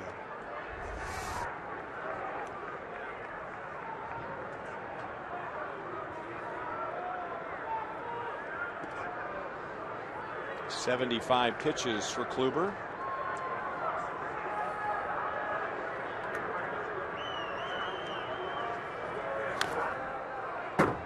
Still 1-2.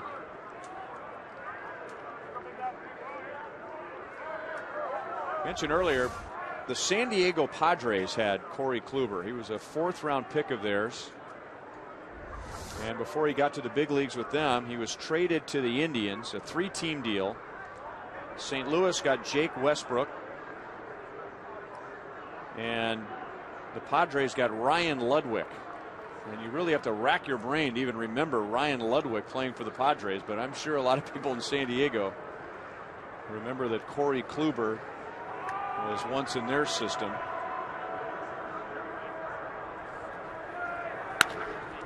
Base hit right field for Morales.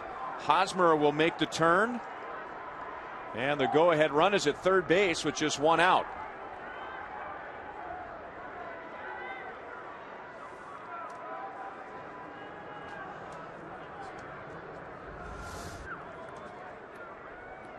Tried the changeup again, but it was a little bit elevated. It wasn't quite as good as the previous pitch before that, but he'll take it.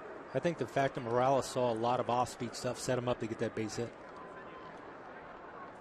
I agree. 1 out. Jersey's saying freeze on the line drive here. He's also telling him, look where the infielders are playing.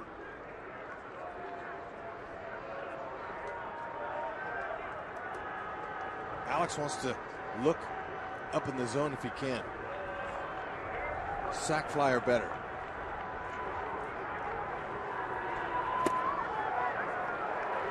Kluber gave him a pitch out of the strike zone. Kluber hit Alex on the right shin in the 4th inning, and then Alex flied to right in the 2nd.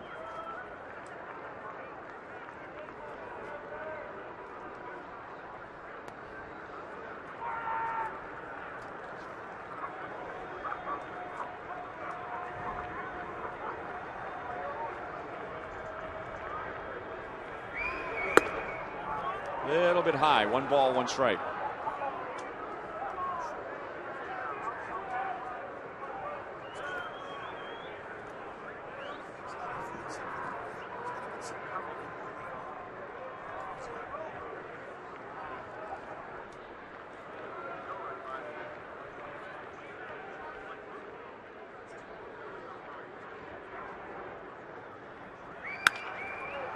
Up the left field line. Fair. Royals have regained the lead. The throw goes to second base. Alex Gordon is safe. So right after the Indians tied the game, the Royals regain the lead and now have runners at 2nd and 3rd with 1 out. That works just nicely. Perfect job. Little slice-a-roni right here. Trying to come inside on him. Alex is going to fight it off, but it drifted back over the middle of the plate. Alex just took a little slice on it. Brantley tried to throw him out at second base. Morales, I told you he was faster than Billy. He's able to get to third base with no problem. I'm surprised he didn't come up throwing to third. I thought I had a better shot at getting Morales at third than getting Alex at second. You gotta love that. Kendrys Morales running those bases in the cold here. That's a nice piece of hit to pick up that 8th RBI of the season. So Hosmer has driven in a run and now he's scored a run.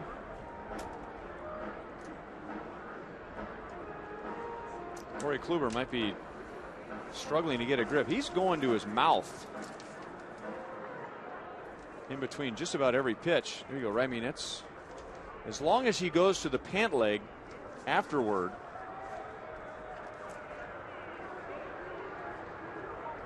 I mean, he's not just not just licking his fingertips for some moisture. I mean, he's sticking his fingers in his mouth. He's loaded up. If you look at Kluber's numbers last year, he struggled early in the season last year, and as we all know, pitching here in Cleveland, it's going to be a lot of cold weather games in the first part of the season. So just maybe a thing with Kluber where he needs to get that moisture and that humidity once the things warm up.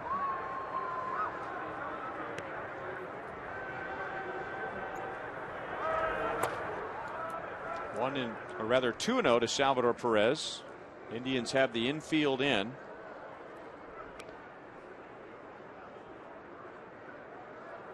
Sal, and now they move to halfway because they're going to put Sal on with an open base, and Omar Infante coming up.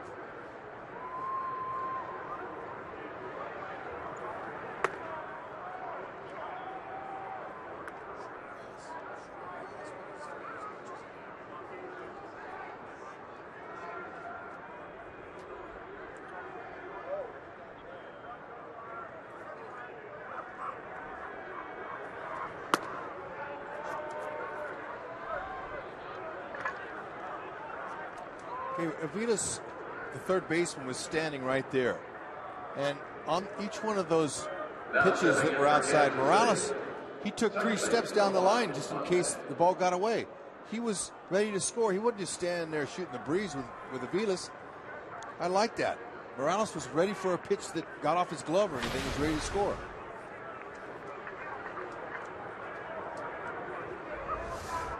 You know, look, now he's waiting. The third baseman's there. You can't go too far, but see, he's ready to go. How many guys are you going to see just stand there, especially designated hitters? Yeah, oftentimes pitchers have difficulty throwing, and there's intentional walks as well. Yeah, it's the little things. Sometimes it end up to be big things. On the ground to short. Hurry up, Omar. Out. The Royals are going to want to look at that.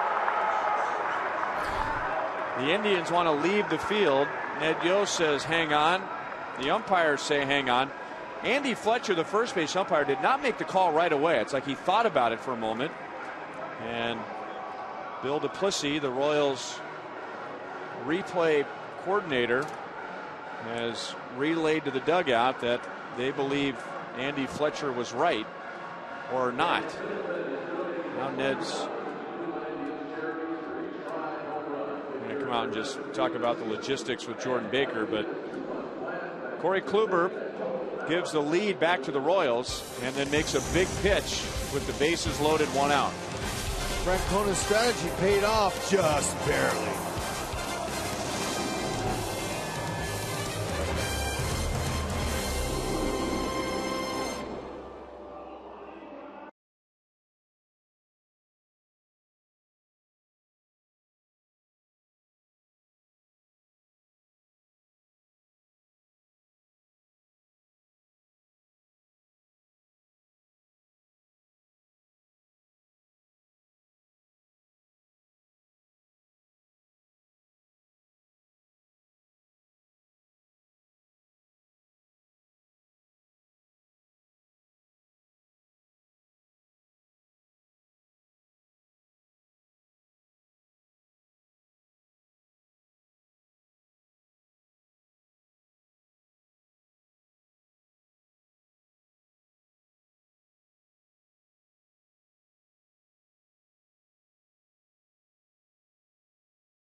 where he is ranked since the beginning of last year. And Monty, we have to remind ourselves that at the beginning of last year, he was somewhat of a wild card pitching out of the bullpen. Right. A lot of people didn't know what he was going to be, and he's now ended up establishing himself as one of the most dominant, if not the most dominant relief guy in baseball. And he's really not even the best closer on the Royals staff. So real credit to the Royals and the depth they've built in that bullpen.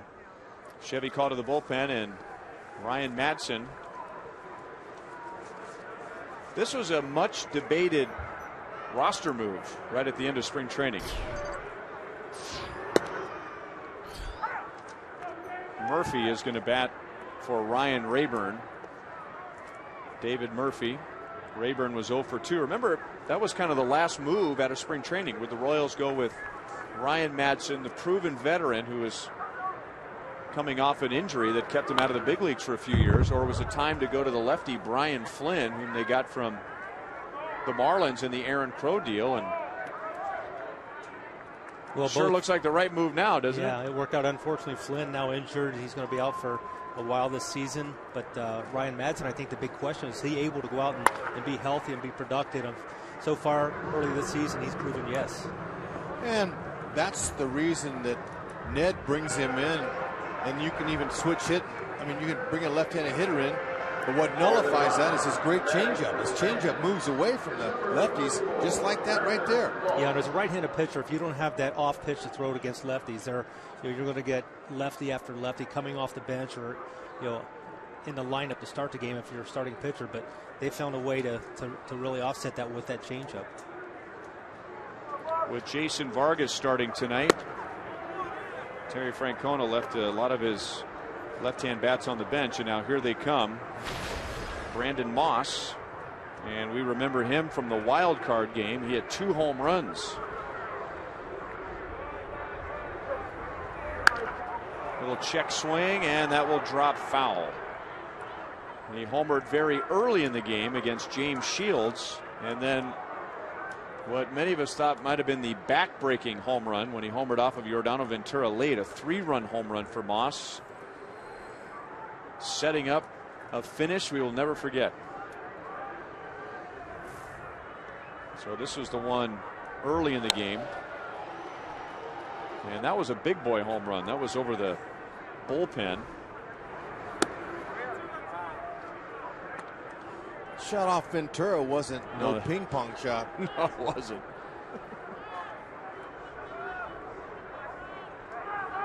Doubling up on changeups now on Moss. That pitch was a strike. Looked like.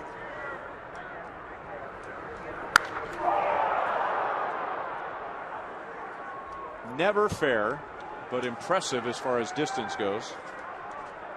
Well, if my old teammate Mike McFarland is watching, he'll appreciate the fact that that's a left-handed version of the Chinese dinger.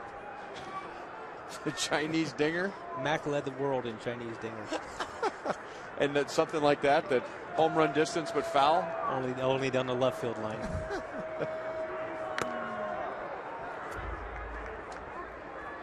I've never heard it called that. Yeah.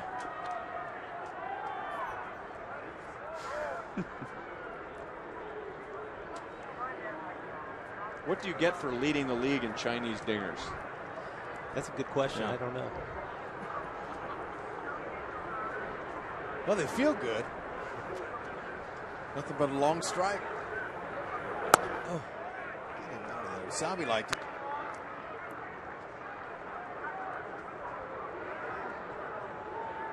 Three and two here. You think Moss would be looking for a changeup? It's hard to look for a changeup, but pretty good chance he's going to get one. He got it. It was up, and especially looking for a changeup when Madsen can still run it up there 93, 94, 95. I mean, you really got to speed up if you're sitting on a changeup.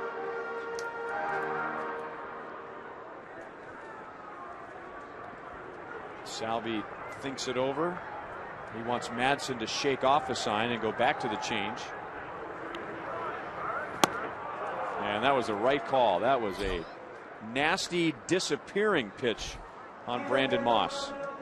Woo-hoo. See how Salvi made him shake? Salvador Perez, before that pitch, he shook his head. No, that means he wants the pitcher to shake. and that gets in the back of the hitter's mind.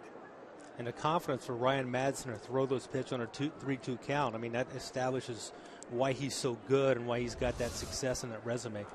Great job by the Royal brass to keep Madsen. Imagine him on another roster. He's already added to the strongest bullpen in the game. Makes it even stronger to have this guy.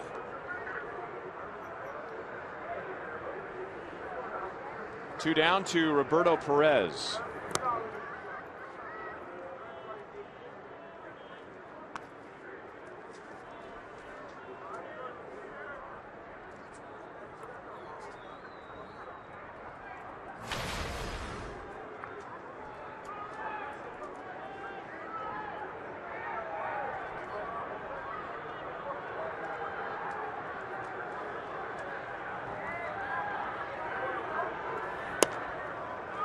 Just missed. Ryan Madsen had Tommy John surgery in 2012 spring training. That wiped out that year, and still on the disabled list in the beginning of 2013, and had to have another procedure on his right elbow. That's pretty common, isn't it? A guy has Tommy John surgery. It always seems like somewhere down the road they need to go in there and have a little cleanup procedure. Well, you hope you don't, but it sure seems like a lot of guys have had that done.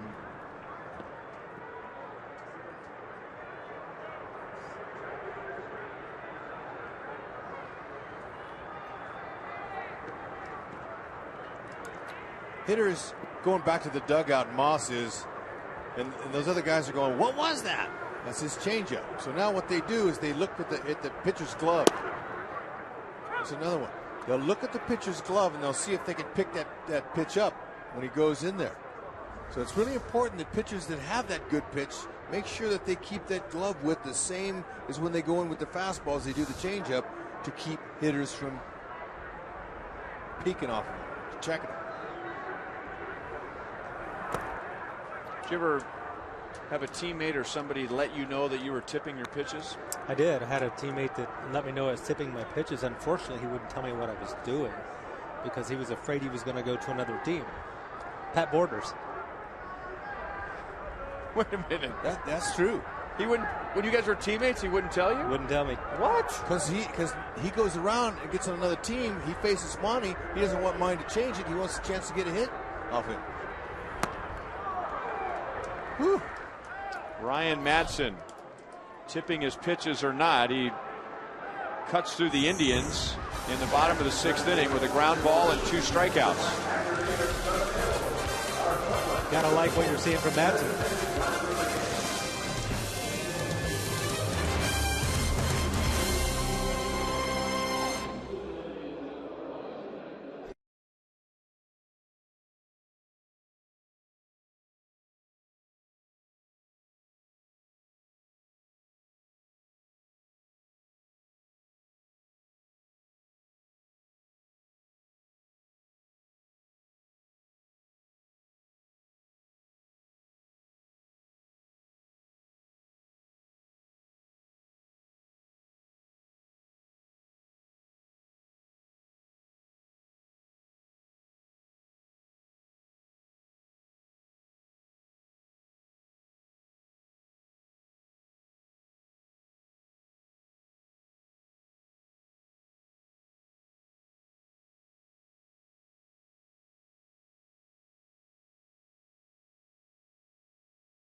in 9 2/3 innings with 11 strikeouts. Well, fans relieved the best moment of the 2014 playoffs with 4 unique bobbleheads throughout the season. Each bobblehead celebrates an iconic Royals moment from each round.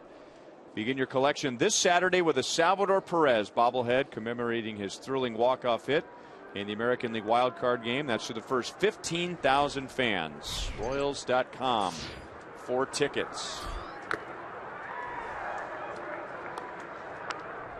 Brandon Moss is in right field.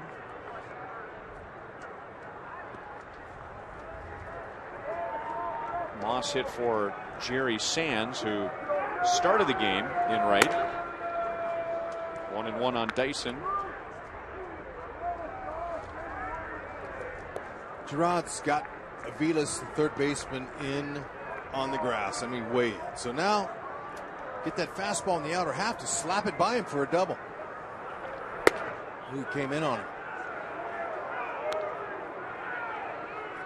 Called a strike on Dyson. He called him out on a pitch like that earlier.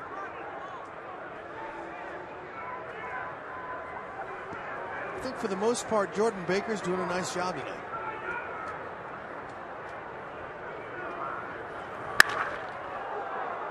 Can't hit it any harder than that.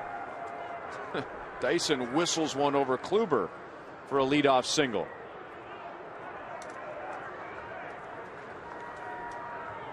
And you can hear that from the Brown Stadium. It sounded like a shotgun went off. Whack! Yeah, it was. Kluber says, you know what? I think I'll chuck and duck.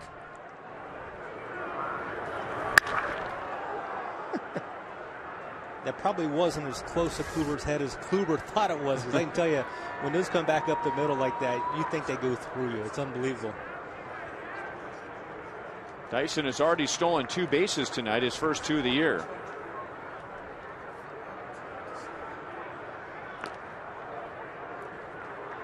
Now we'll see what Alcides Escobar does with Kluber.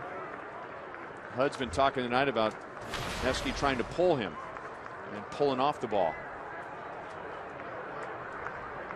So the one thing that can get you away from that is a hit and run, even though there's nobody out.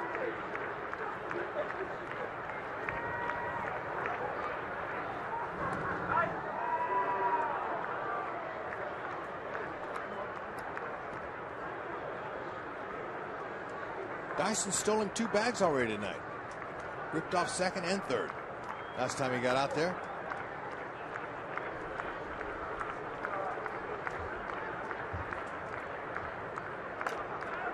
Escobar's thinking he's going to get some fastballs here. Because Dyson is so fast, you want to get that ball home quickly.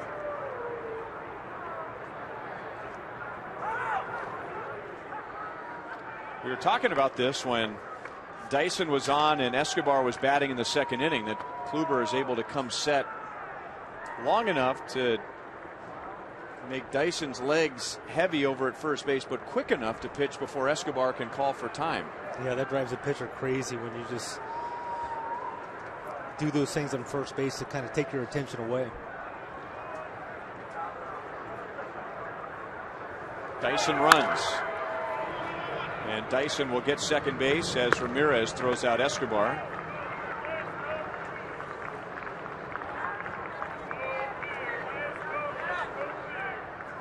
Now at the plate for the Royals, third baseman. And now the Indians will be keeping a close eye on Dyson, and maybe Perez is out there to mention that because Dyson has stolen third tonight.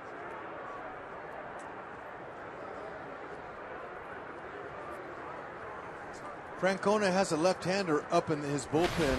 It's been getting loose. Nick Hagedorn. Mike Moustakas has singled to left and doubled to left center field. And he has flied to center. So he has used the middle of the field and the opposite field very well again tonight.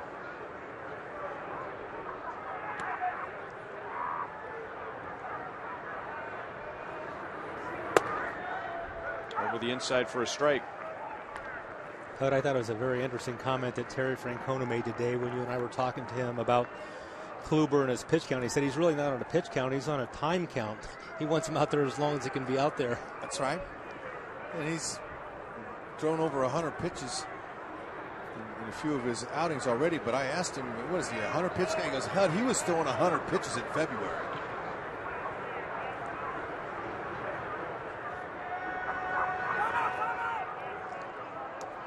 When Kluber faced Mike Moustakas back in the first inning, he threw Moustakas a couple of nasty pitches. Our sprint cuts of the game.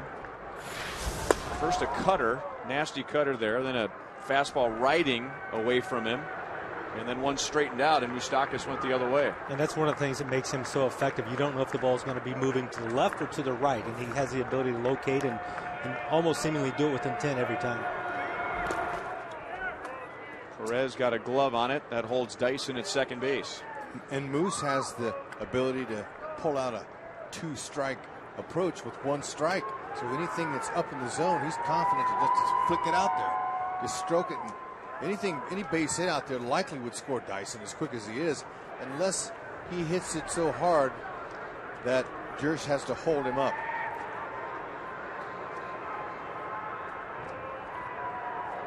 Brantley's got a nice throwing arm. Bourne's average to below. And Moss is okay and right. He's got a decent arm.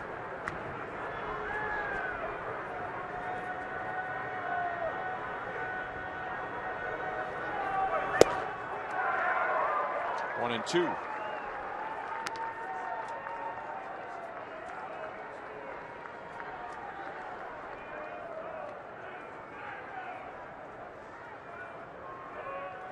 Kluber's only had 1-2-3 inning. He's been pitching out of the stretch all night. The Royals have 8 hits against him.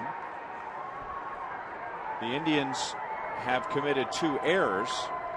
Kluber has hit a batter, and he has walked 2. So there have been base runners all over the place.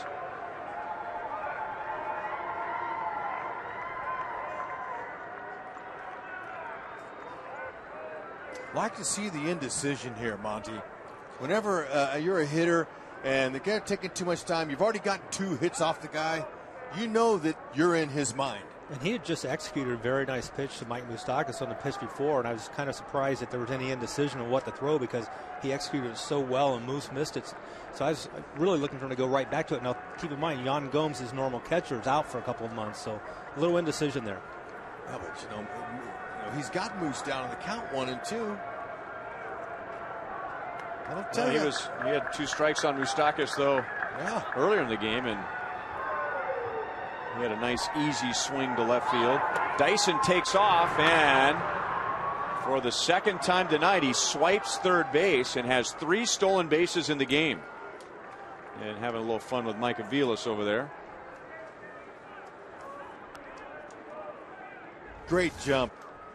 Didn't have to get it from the initial lead. He's so fast, and even with the no hitter in the right-handed box, no big deal. That type of speed is a beautiful thing. Now the infielders all got to come in. That increases Moose's chances of an RBI right here. Just what Dyson did.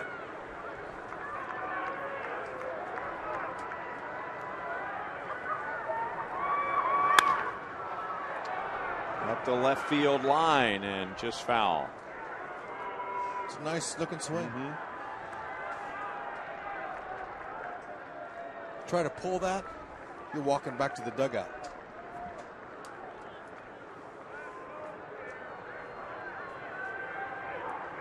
Yeah, that steal of third base by Gerard Dyson, very meaningful. The one going back to the second inning, much less of an impactful steal of third base.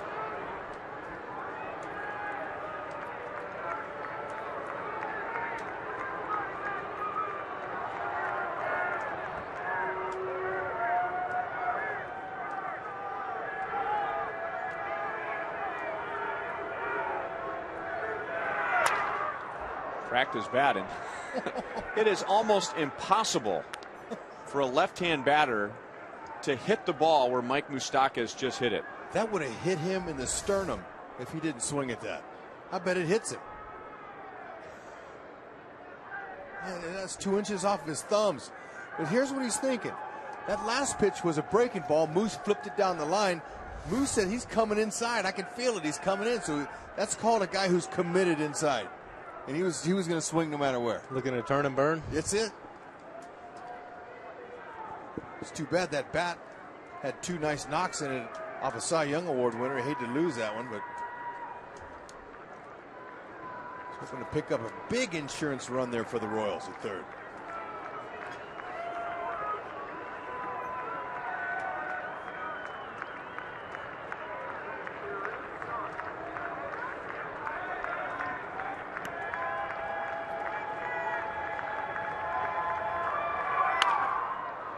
Again, staying inside on him. This is last year's Cy Young Award winner pitching to a guy last year that barely hit over 200, and look at him now. This is called competing in your at-bat. Moose is competing against last year's best pitcher in the American League. And Kluber's a little nervous about it. He's got a battle working for sure. Oh, love it. Now you got to win it. Still got a couple of balls he can take. Now he's going to go to the hook. He's going to try to hook you, Moose.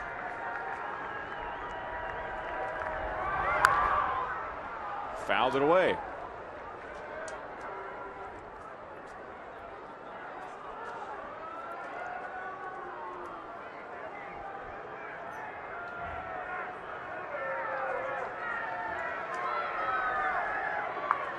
Now pitch number 6. Somehow Mike Moustakas made contact with that and pulled it into the Royals dugout. That chart looks like a fairly poor marksman at work. Yeah, that guy's not going to get his certificate. Now Moose is telling himself right now, I'm going to beat him. And he's staying loose. Look at his hands. His hands are really loose. He's just going to react. Try to get that run home. Base hit left field. Another nice, easy swing to the opposite field. Dyson scores and gives the Royals another 2-run lead. I'm not a betting man, but I could feel Moose. So could Corey Kluber. That was an outstanding at-bat. Great example of taking what they give you. Third hit on the night off the best pitcher in baseball. No problem. Fought off all those borderline pitches. Moose is putting on a clinic. Going to the opposite field. That is sweet.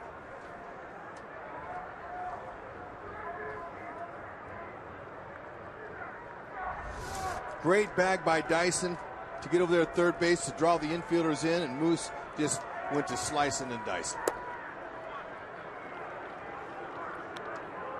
Mike Moustakas has three hit games this year, 2 of them on this trip. He had 2 all of last season.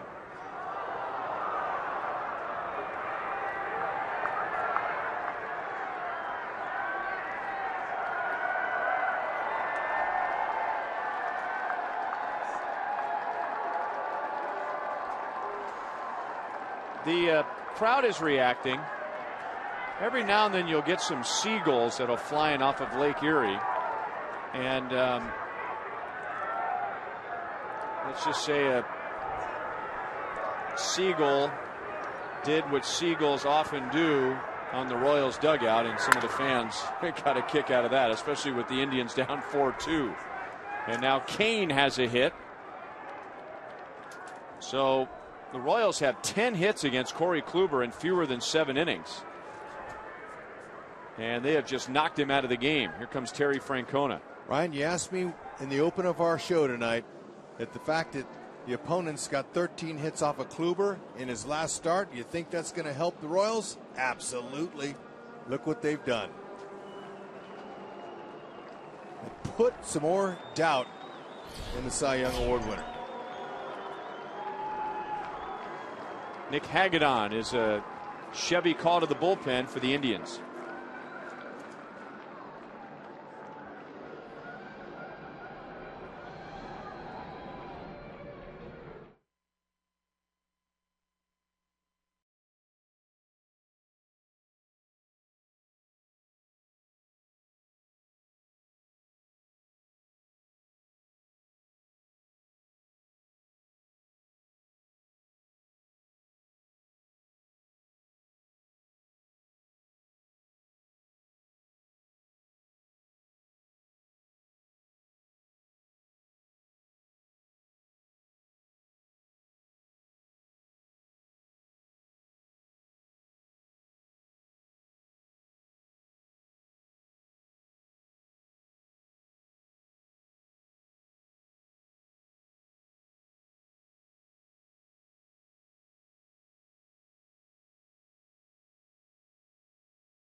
There's a moose call here at Progressive Field in Cleveland, Ohio, as the moose is loose.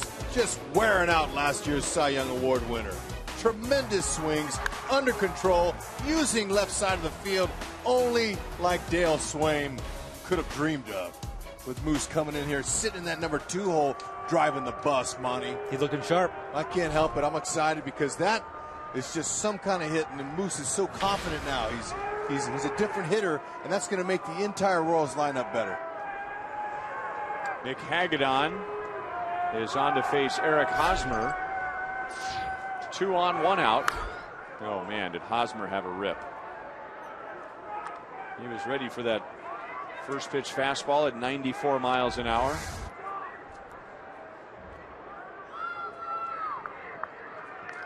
Little long, but a nice pass. His follow through is so long. He's quick to the ball.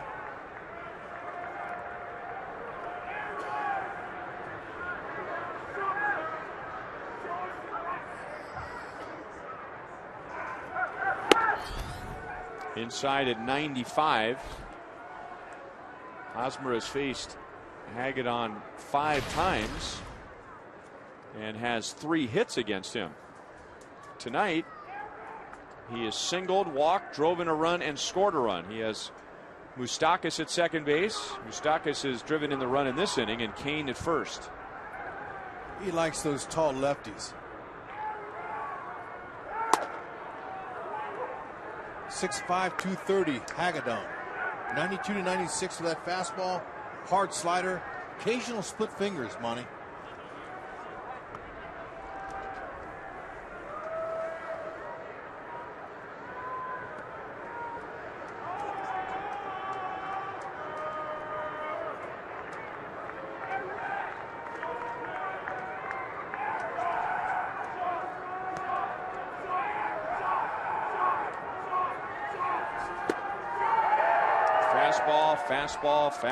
Fastball.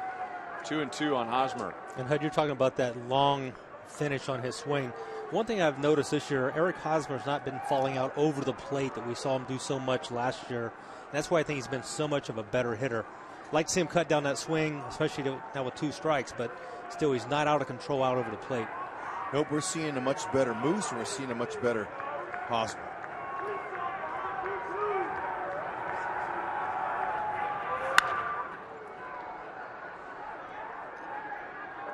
We're seeing a better Lorenzo Cain. We're seeing a better Salvador Perez. Gordon hasn't even really heated up yet. I think Salvador Perez is a guy that I've noticed the biggest difference from last year in his offense and his offense this year. He's much more under control, not trying to do too much.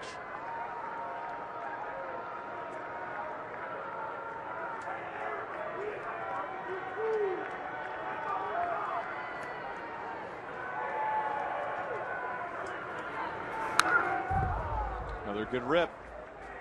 Nothing under 93 miles an hour with the 6 fastballs that Hosmer has seen. Hosmer's RBI in the 3rd inning is his 37th in his career against Cleveland. That's the most for him against any team.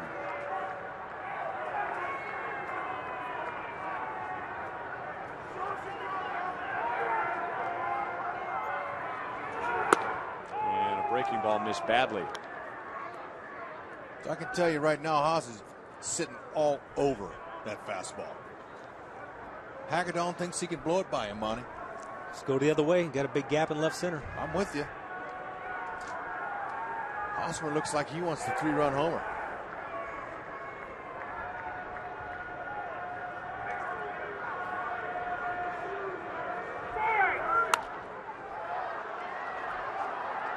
That'll be backing out of play.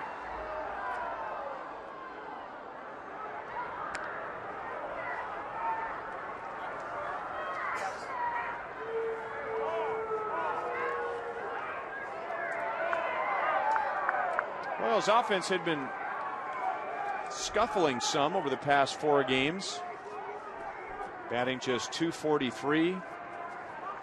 Averaging about 2 runs per game over that stretch, but 10 hits, all against Corey Kluber in fewer than 7 innings tonight.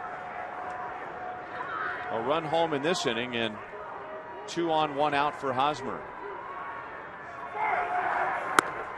And he got him to go out of the strike zone. 2 down.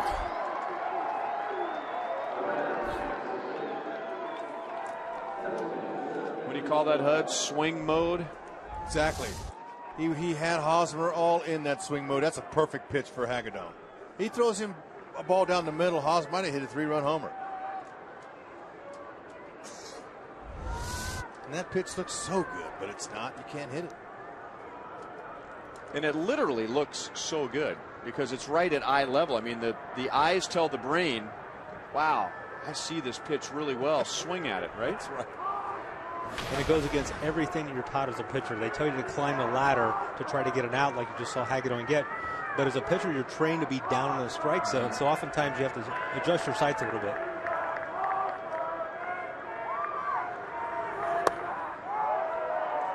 Morales swings over a slider. Kendry's singled in the 6th inning, so he has now hit safely in 17 of the Royals' 19 games.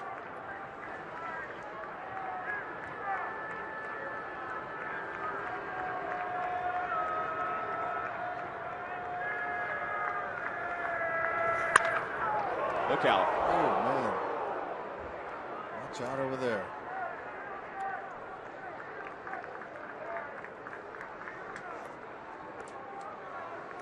A lot of smiles, so hopefully everything's all right down there.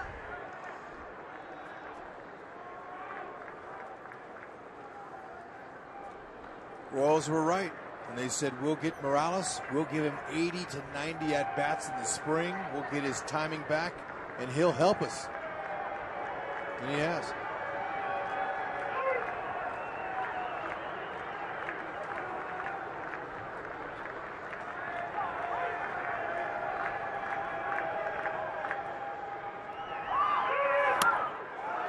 And he had Morales tempted, but able to check. Andy Fletcher confirms at first base. Oh, man. Good job of checking that swing.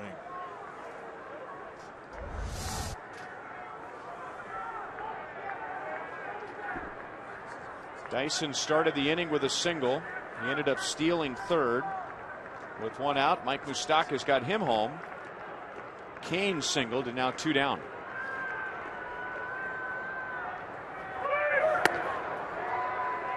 Two and two. Nice discipline at the plate on his last 2 pitches by Morales, trying to climb the ladder again with him. But one thing I've been impressed with him, he doesn't give away at bats. He's a guy that's going to battle you to the end, and like to see it out of what we call a professional hitter.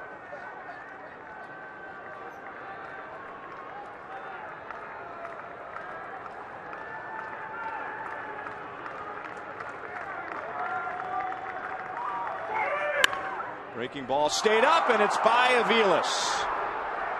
Moustakas rounds third to score. Kane goes to third, and the Royals lead 5-2. Ball was hit so hard, Aviles is saying, you know what? I'm going to ole that one. I'm not even going to get my body in front of that baby. And he was trusting his glove, and it didn't work. Big slow curve. Morales waited on it down to the bottom of the strike zone. Watch Aviles. He sidestepped it. You got to get in front of that. With 2 outs, catch it, throw to a base, you're out of the inning. You can see how he had plenty of time to see it. He just kind of shuffled his feet to the side. It'd be interesting to see what they give it. I'm calling it an error. They are calling it an error. Yeah, it should be.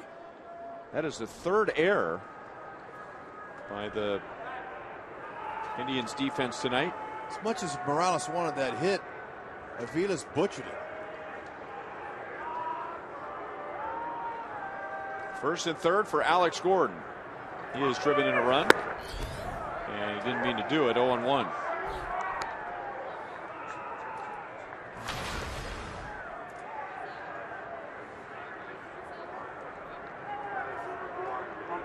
I guess a little bit in Aviles' defense was that ball had a lot of topspin on it. And I'll bet he thought he was going to get it about waist high or maybe knee high, but with that overspin, it just continued to work down. I mean, he should have caught it, but Yeah, but it would have been a short hop pick. Those are the easiest ones if you get in front of it. It's a short hopper. But, hey, look, it's a tough position to play. It's a reaction position. You make up your mind on contact how you're going to play it. I mean, that's how quick the ball gets on you. You decide to play it off to the side, and typically third baseman, you want you to get your body in front of it.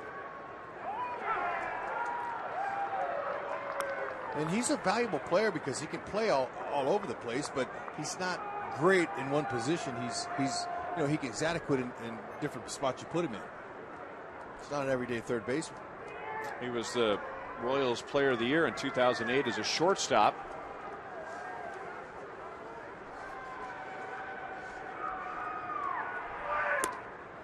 Two and two on Gordon.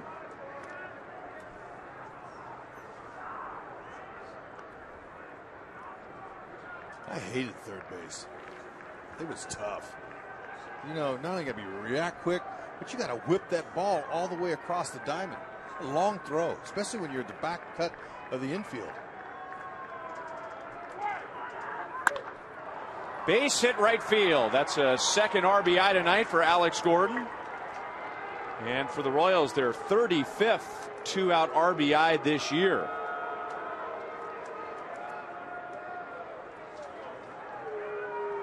And for the second time tonight, the Royals make the Indians pay for an error.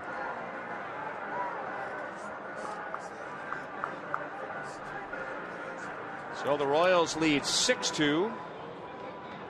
And with a couple of right-hand batters coming up, Perez and Infante, Terry Francona will go to a right-hander.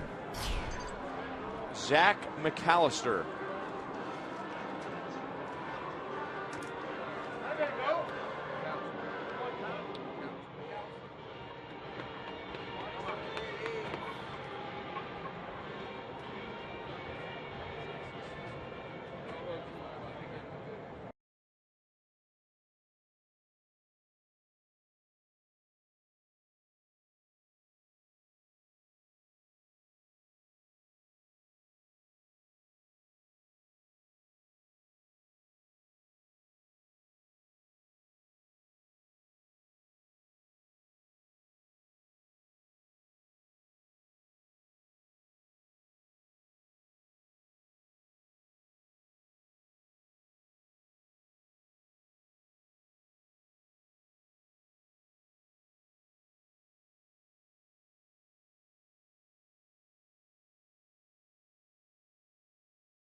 Remember, you can follow live Royals baseball with MLB.com at bat on your smartphone or tablet.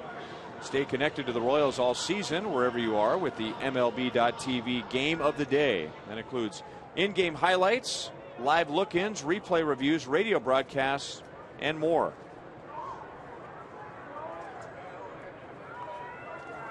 A couple of Royals who have scored runs in this inning.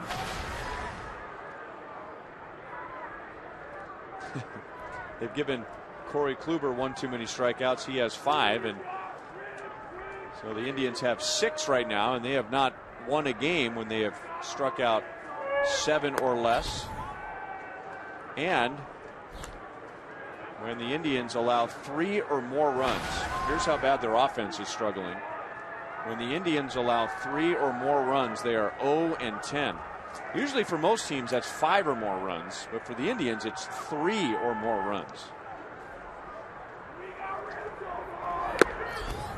Sal threw a 95-mile-an-hour fastball from Zach McAllister. Sal doubled and scored back in the second inning. McAllister, a former starter, they moved him to the bullpen where he can let it air out. Big fastball, he cuts it, curveball, changeup.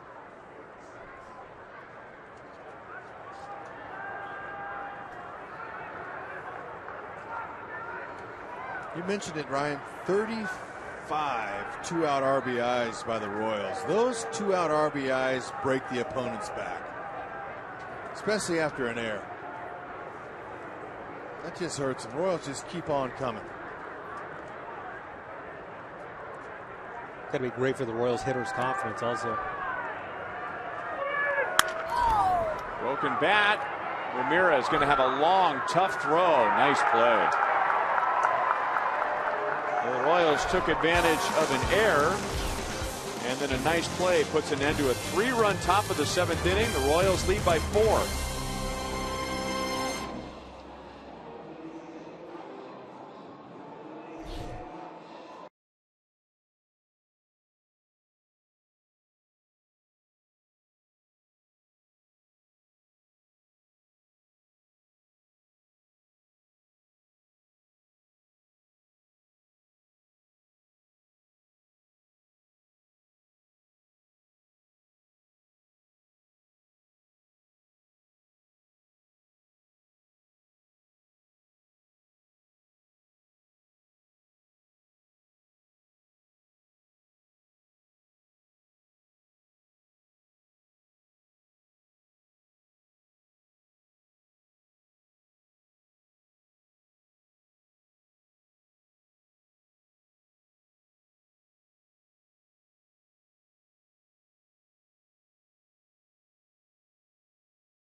Around you.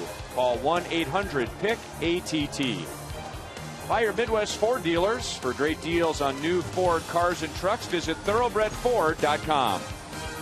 And by Academy Sports and Outdoors. Right stuff, low price, every day. Downtown Cleveland, where the wind has died down quite a bit. Still a very cold night. But that hasn't cooled off the Royals' bats. 6 runs, 11 hits. And now the Royals bullpen, with far and away the best earned run average in the major leagues, has 4 runs to work with. Franklin Morales will pitch the 7th after Ryan Madsen was impressive again in the 6th.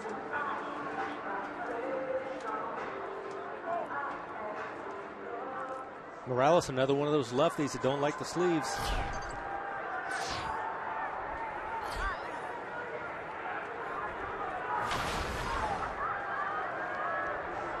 Morales starting to get some regular work. He appeared in 2 games in the Chicago series early on when the Royals were off to a 7-0 start and the pitchers were going deep, and Ned Yost is using the back of the bullpen. He had a tough time getting Morales in a game.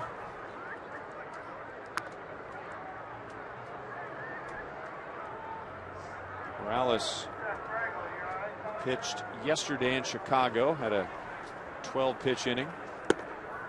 Some left-hand batters coming up, beginning with Michael Bourne, then a switch hitter Jose Ramirez, and then a left-hand hitting Jason Kipnis.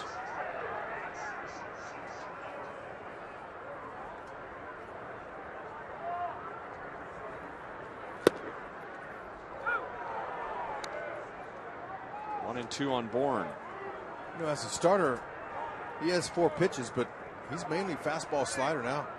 Yeah, and I think against lefties, he can be pretty much fastball slider. Once he goes against the right-handers, he'll break out that changeup more.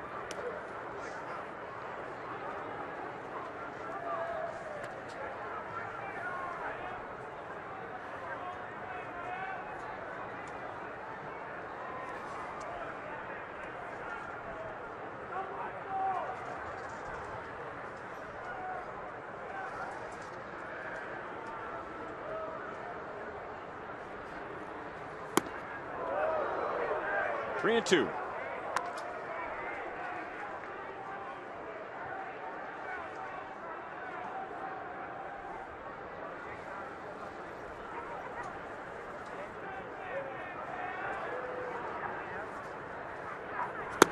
Got him. And that was most likely ball 4. So a good start for Morales as he strikes out Michael Bourne. Morales, one of those lefties, have a lot of moving parts in their delivery. Doesn't come straight over top, almost kind of like he short arms a ball, but very effective and very deceptive. Yeah, that ball snuck up on him.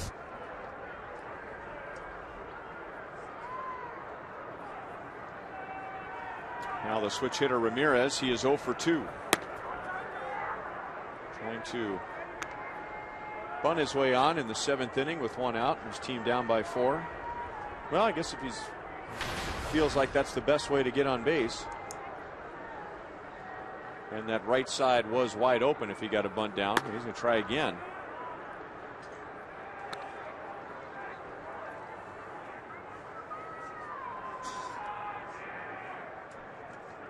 Hosmer and Fonte haven't moved.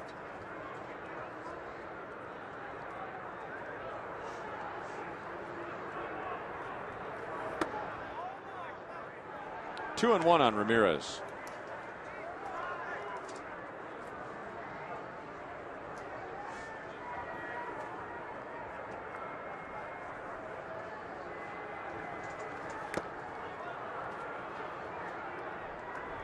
Two and two.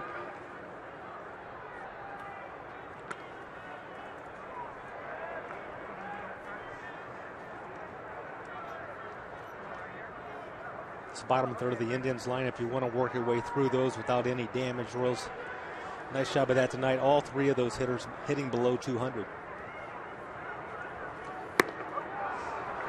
Back-to-back strikeouts.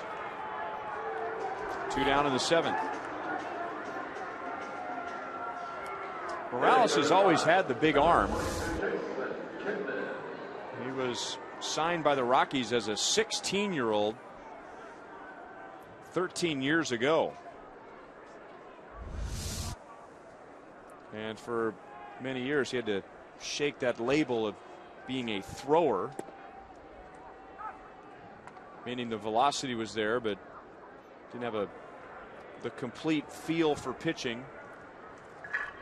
And the transition for him going from a below average pitcher to an average to above average pitcher was his ability to control his pitches, change speeds. Sal wants this pitch up, and Kipnis didn't chase it. 1 ball, 2 strikes. Morales also had some arm troubles earlier in his career.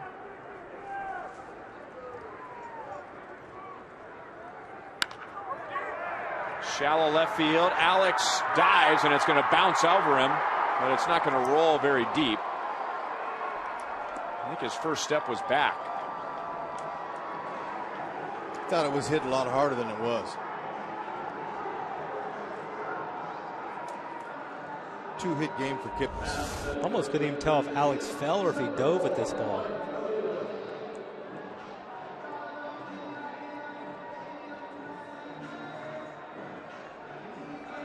I think you're right. I think he started to lean forward for it. Maybe lost his balance.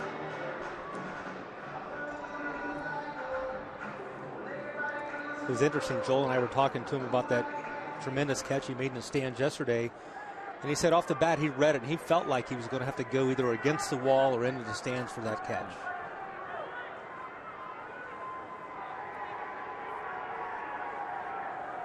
Now Mike Aviles, he's been on 3 times. including a 2-run home run in the 5th inning, and that tied the game at 2. But the Royals in the 6th got 1 and 3 in the 7th.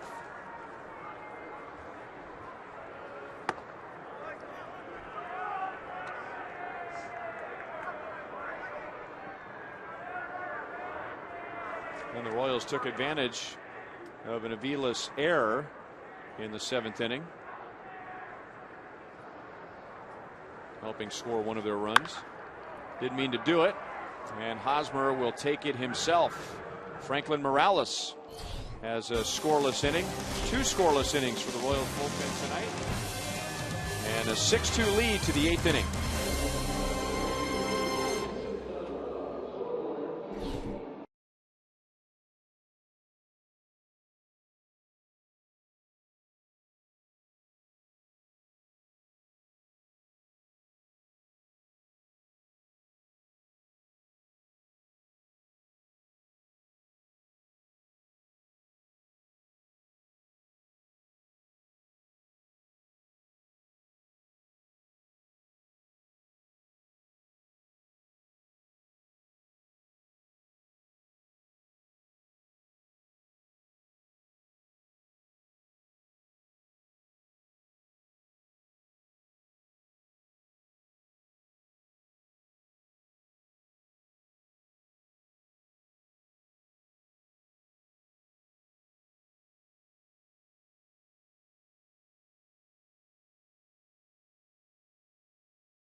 Another 3-hit game. Panera takes us around the league.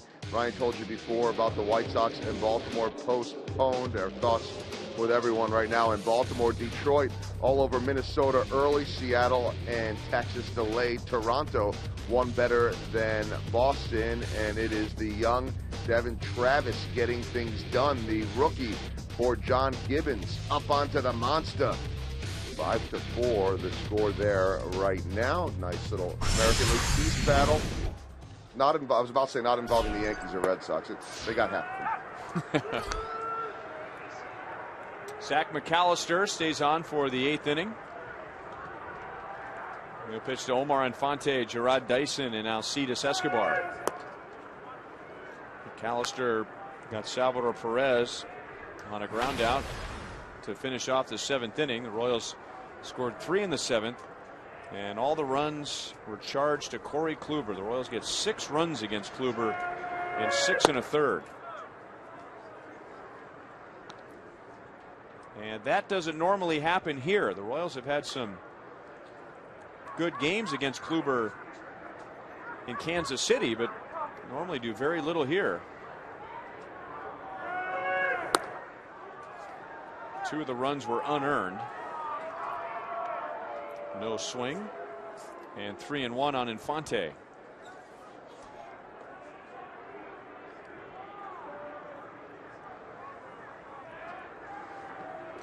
Infante has not walked yet this year. Right to Ramirez at short. 1 down. Tonight, Fox Sports Live will get you caught up on NHL and NBA playoff action and today's Major League Baseball games. You can see Fox Sports Live tonight on Fox Sports 1 or see it simulcast right here on Fox Sports Kansas City.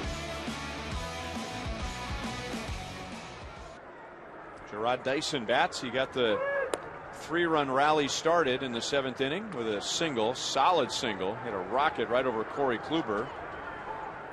He went to second on a ground out and then stole third. Dyson didn't have a single stolen base coming into tonight, and now he has 3.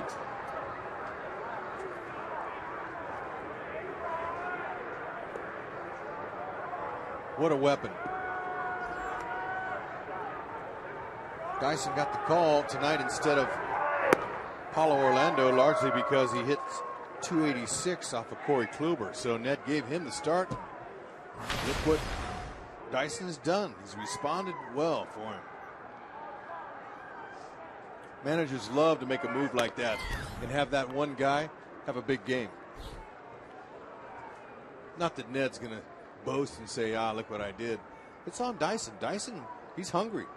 He's a different player too. We talked about the different players, that we see as far as maturity goes from last year to this year. Dyson's another one of those guys. Much more confident. He has shed that 55th round pick. Is that what he was? 50th. 50th.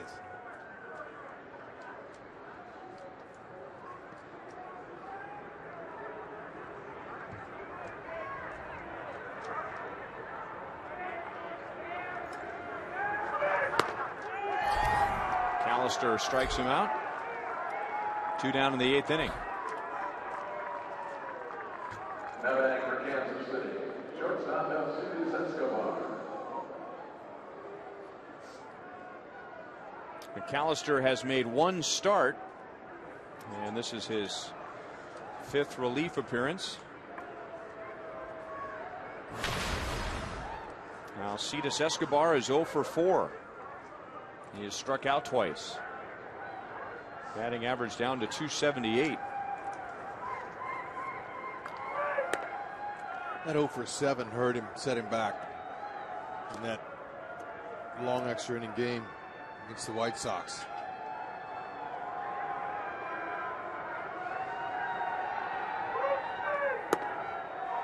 And the Indians have gotten him to do a lot of that tonight. Chasing curves and sliders out of the strike zone. Kelvin Herrera gets ready for the bottom of the 8th inning.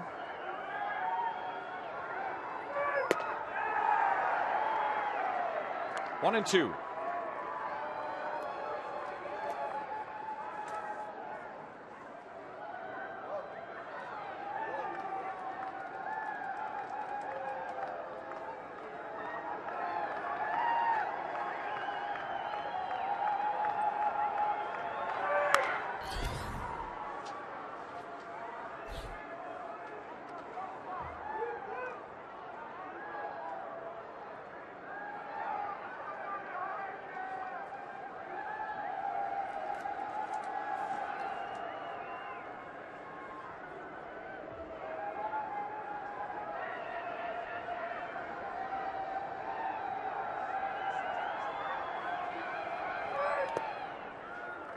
Two balls, 2 strikes.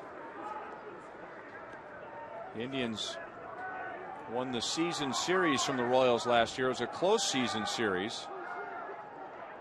The Indians were 10-9, and they have won 10 of the last 11 season series from the Royals. So that's something to keep in mind as the Royals try to take the Central Division crown away from the Tigers. They got to start winning against Cleveland. They are on their way tonight. Kelvin Herrera ready for the bottom of the 8th inning. He'll get Brantley, Santana, and Murphy.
The former Royal hitting a 2-run home run in the 5th inning. That tied the game at 2.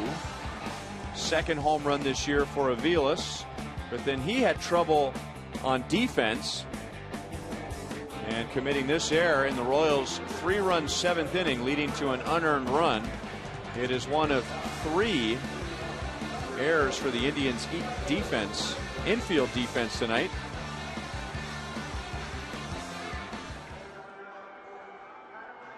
$9,668. That's the announced attendance. Those red cheeks on a cold night. They got her pretty well bundled up. That's right. At least they're happy and having fun.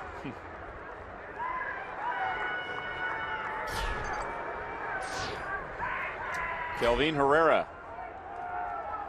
And we'll get Michael Brantley.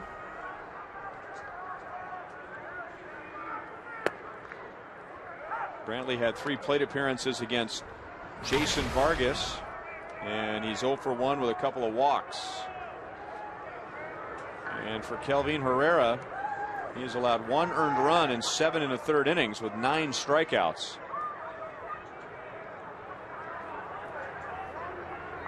Another good night so far for the Royals bullpen with scoreless innings from Ryan Madsen and Franklin Morales.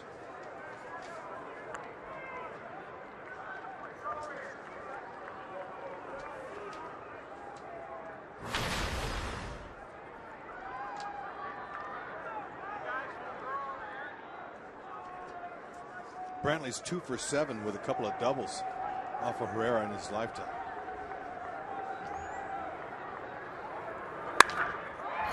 Hit well to left field, but the ball has been finding a magnet in Alex Gordon's glove. Shocker. They've hit some line drives, and they made it pretty easy on Alex. They've hit some line drives right at him. 1 down in the 8th inning. The Royals bullpen ERA is now 0.75. The next closest is the Yankees, 1.86. That's beautiful. That's 1.11 better than the next closest team.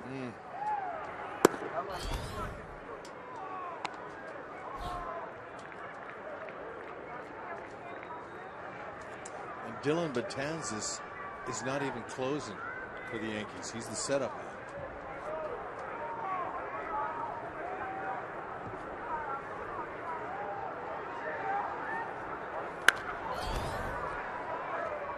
Ned Yost and the Royals trying to manage some of the suspensions following the Oakland series and the Chicago series.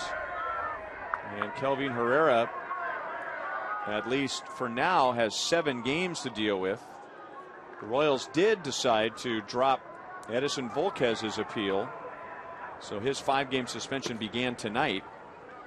He was scheduled to pitch on Friday against the Tigers at Kauffman Stadium, and now Ned Yost will have to shift him to the Saturday game. So he'll need a spot starter for Friday, and right now all the arrows are pointing toward Chris Young if Ned can avoid having to use him between now and then. Kane brings it down in center field. Carlos Santana is 0 for 4, and now 2 down in the bottom of the 8th inning.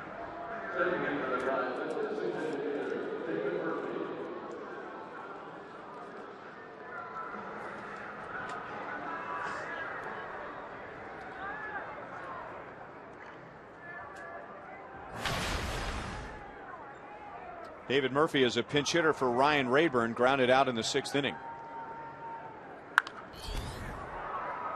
Unfortunately, right now, it seems like when every new series begins with a team, and we'll talk to their broadcasters or maybe their coaching staff or their players, the first thing they want to ask about is this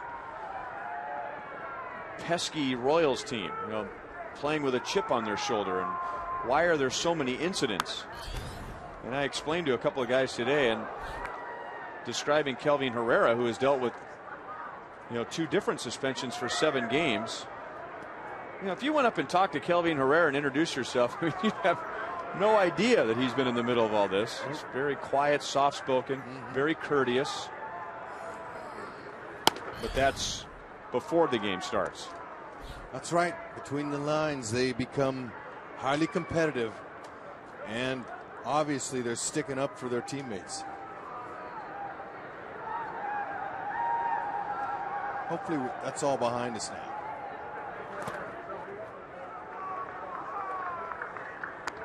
That's the first breaking ball I've seen Herrera throw this year. It's nice that he can come in not a high leverage situation.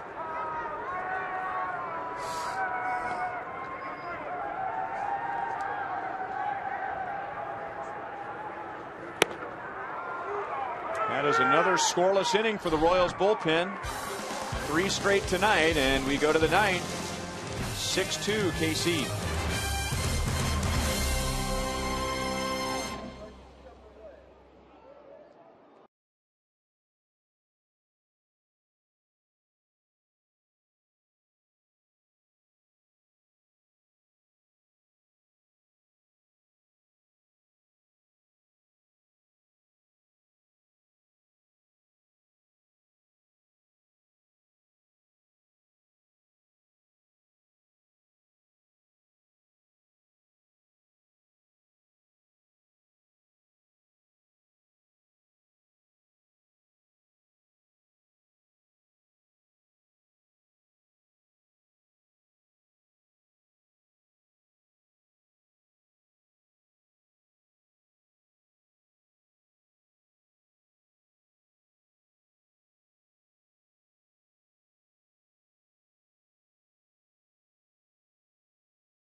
And may not be reproduced or retransmitted in any form, and the accounts and descriptions of this game may not be disseminated without the express written consent of the Kansas City Royals Baseball Corporation.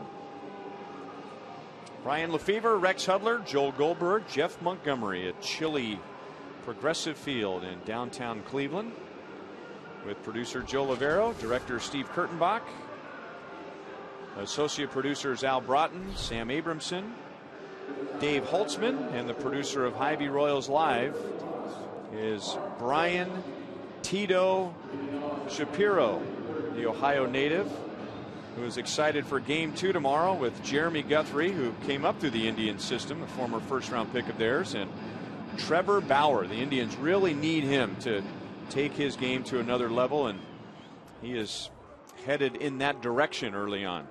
He'll be a tough test. There's no doubt. He's got a power fastball. This is Mark Zepchinski. And Mike Moustakas has a 4-hit game, and he has hit nothing to right field. Doesn't matter either what arm they throw at him either, righty or lefty. He is just unconscious right now. Don't change a thing. Mike Moustakas is hitting .342. Ooh-wee. Look at how he kept his hands inside the ball. That's the whole key. He is staying in through it, using the large part of the field. We talked about that all last year. We talked about if he could just learn how to hit that ball to left field. And look what he's done. It is his third 4-hit game and his first since 2013. He had all of last year. Mike Moustakas had 2 3-hit games. And here we are, April the 26th, and he has 3 games of 3 hits or more. And he hasn't muscled up once. Nope. Totally different hitter. Hopefully he can bottle that up for the whole season.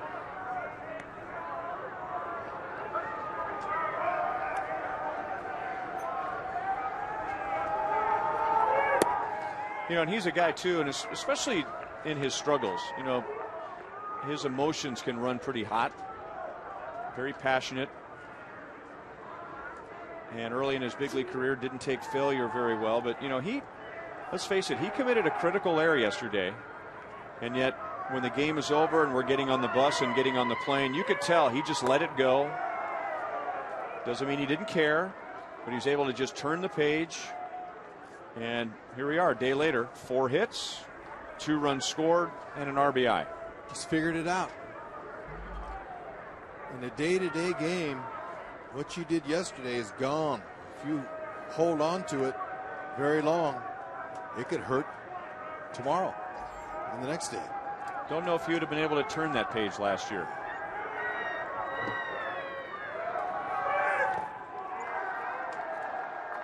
Kane strikes out. 1 down in the 9th inning. For Kansas City now in the plate, first baseman Eric Hosmer.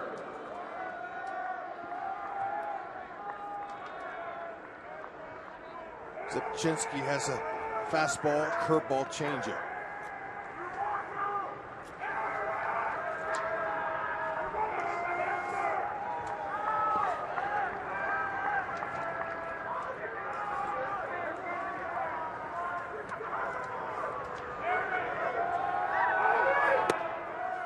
Hard slider in for a strike.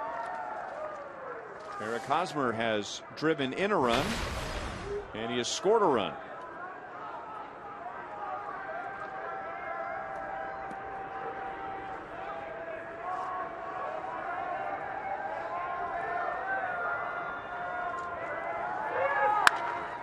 And that's grounded through the left side. 2-hit game for Eric Hosmer. And a 13-hit game for the Royals. Very nice. Hosmer staying inside the ball as well. He got his other base hit to center field, and now this one here goes to left field right in the hole. That ball's on the inner half too. We saw him against Nick Hagedorn. You know, struck out, but he was swinging hard, and you know, it looked like he was trying to hit a homer. And then there, he just was able to take that ball that's on the inner half and just flick it out there in that hole.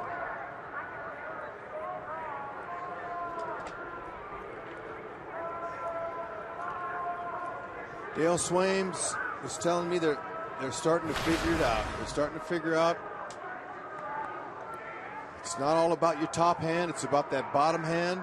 You stay inside the baseball, you know, it keeps you from rolling over into double plays and ground balls, and it gives you more opportunities to get hits and get your average up.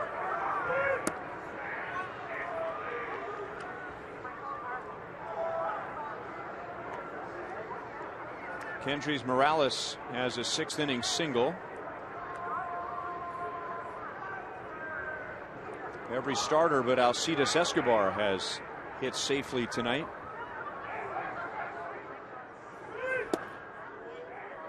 Mike Moustakas has 4 hits. Lorenzo Cain 1, Eric Hosmer 2, Morales 1, Alex Gordon 2, Perez 1, Infante 1, Dyson 1.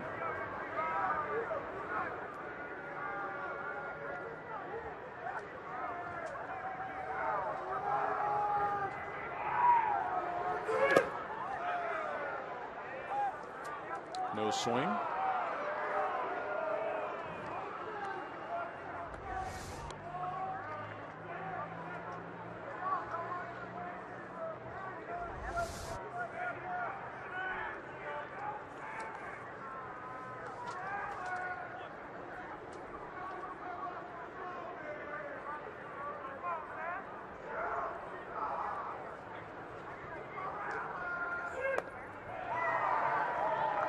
Two and two.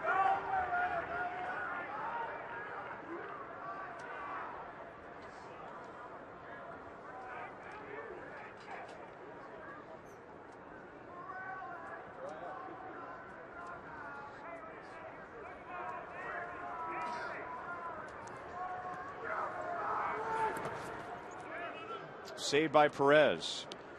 3 balls, 2 strikes.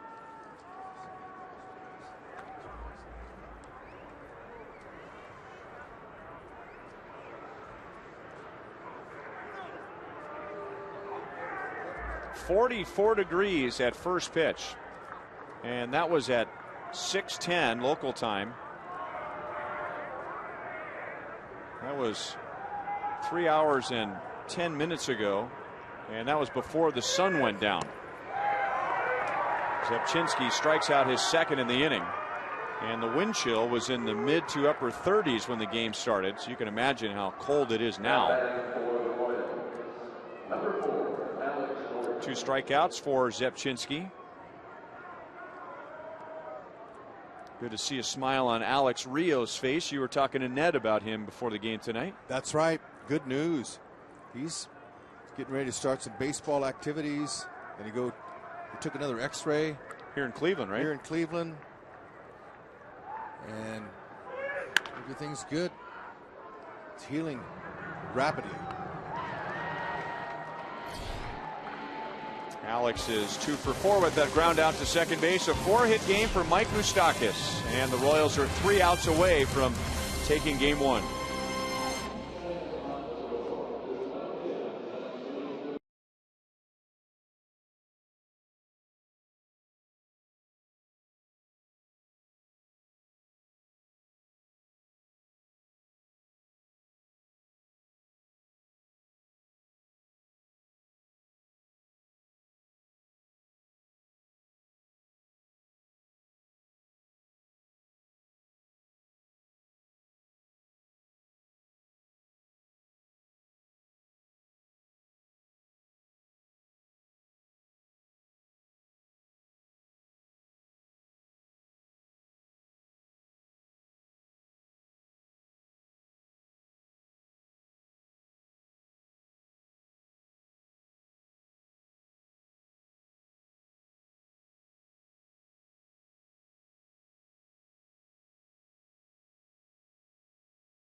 Filling in for Greg Holland right now. However, last year he was unhittable. Right now, getting an opportunity to pitch here tonight with a 6-2 lead. Waiter will take a yellow hammer and a side of cheese, please. Is that a special? That's right. Special served up for the Cleveland hitters. He has a 0 ERA. That's 8 innings. 2 hits allowed in 8 innings. 1 walk, 9 strikeouts. Good for a 0.77 opponent's batting average. And the Indians will send up Brandon Moss, Roberto Perez, and Michael Bourne. Moss came on as a pinch hitter in the 6th inning and struck out. That was against Ryan Madsen. Jason Vargas went 5 innings tonight. He walked 5, tying a career high, but able to hold the Indians to just 2 runs over those 5 innings. Ryan Madsen pitched a scoreless 6th. Franklin Morales a scoreless 7th. Kelvin Herrera a scoreless 8th. Moss pulls it foul into the crowd.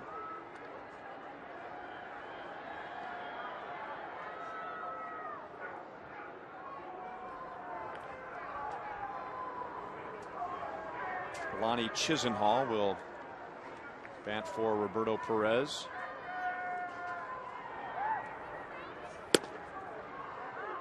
Oh, 2. The Royals can hang on here.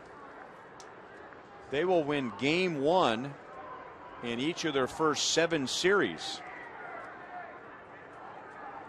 And they will avoid a 3-game losing streak, something that they haven't done since the end of last August. Hit well to center field, and Kane is right there. It's been a frustrating night for the Indians. They've had several lineouts to the outfield. One down in the ninth.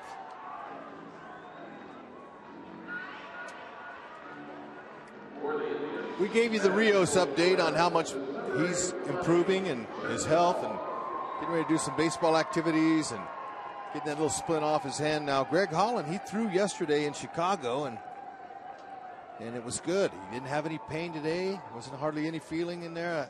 I'm not sure he threw off the mound, but he played catch, and so that's usually a good start and a good sign. They always want to know how he feels the next day. So there's still no definite timetable of return for Holland.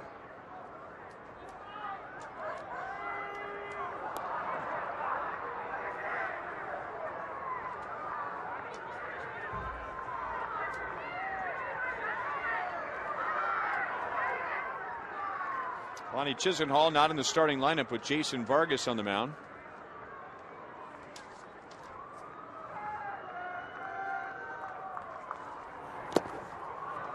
No balls, 2 strikes. There's the yellow hammer. That's the main course. That's right. Now the side of cheese is coming next.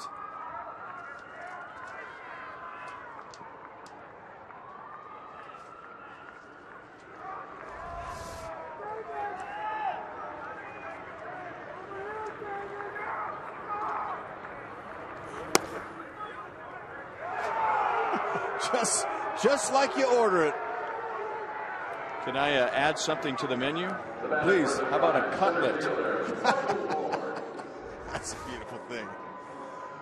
Oh, yeah, there's the side of cheese right there. Cheese at the knees at 94. We got to go.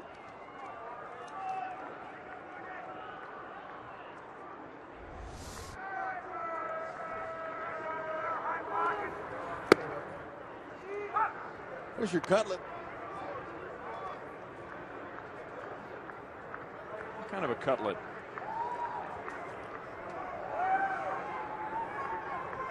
It could be any kind of cutlet you want. That'll work. Hosmer to the bag, and the Royals have won Game 1 in their first 7 series this year. On a very, very cold night in Cleveland, Royals come up with 6 runs on 13 hits. 8 of the 9 starters had at least 1 hit. And the Royals got 4 more scoreless innings out of their bullpen. Mike Moustakas leading the way offensively. He had a 4-hit game, his first 4-hit game since 2013. And along the way, 2 runs scored and an RBI. And the losing pitcher tonight, Corey Kluber. And Mike Moustakas had 2 of his hits against Kluber. No doubt about it, Moose putting on a hitting clinic tonight. The Moose was loose here at Progressive Field. On display for anyone with a Moose call. Oh, just never gets old. 4-hit games are hard to do. But he's hot.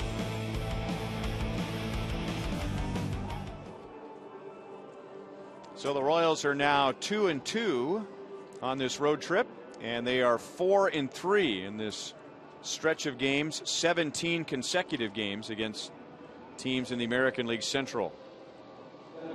And seeing more and more of this, a lot of Royals fans on the road. Have the young guy standing outside the Royals dugout hoping he can get an autograph from the winning team. And we are going to take a short break, and when we come back, hope to join Joel down on the field. Royals win it tonight, 6-2.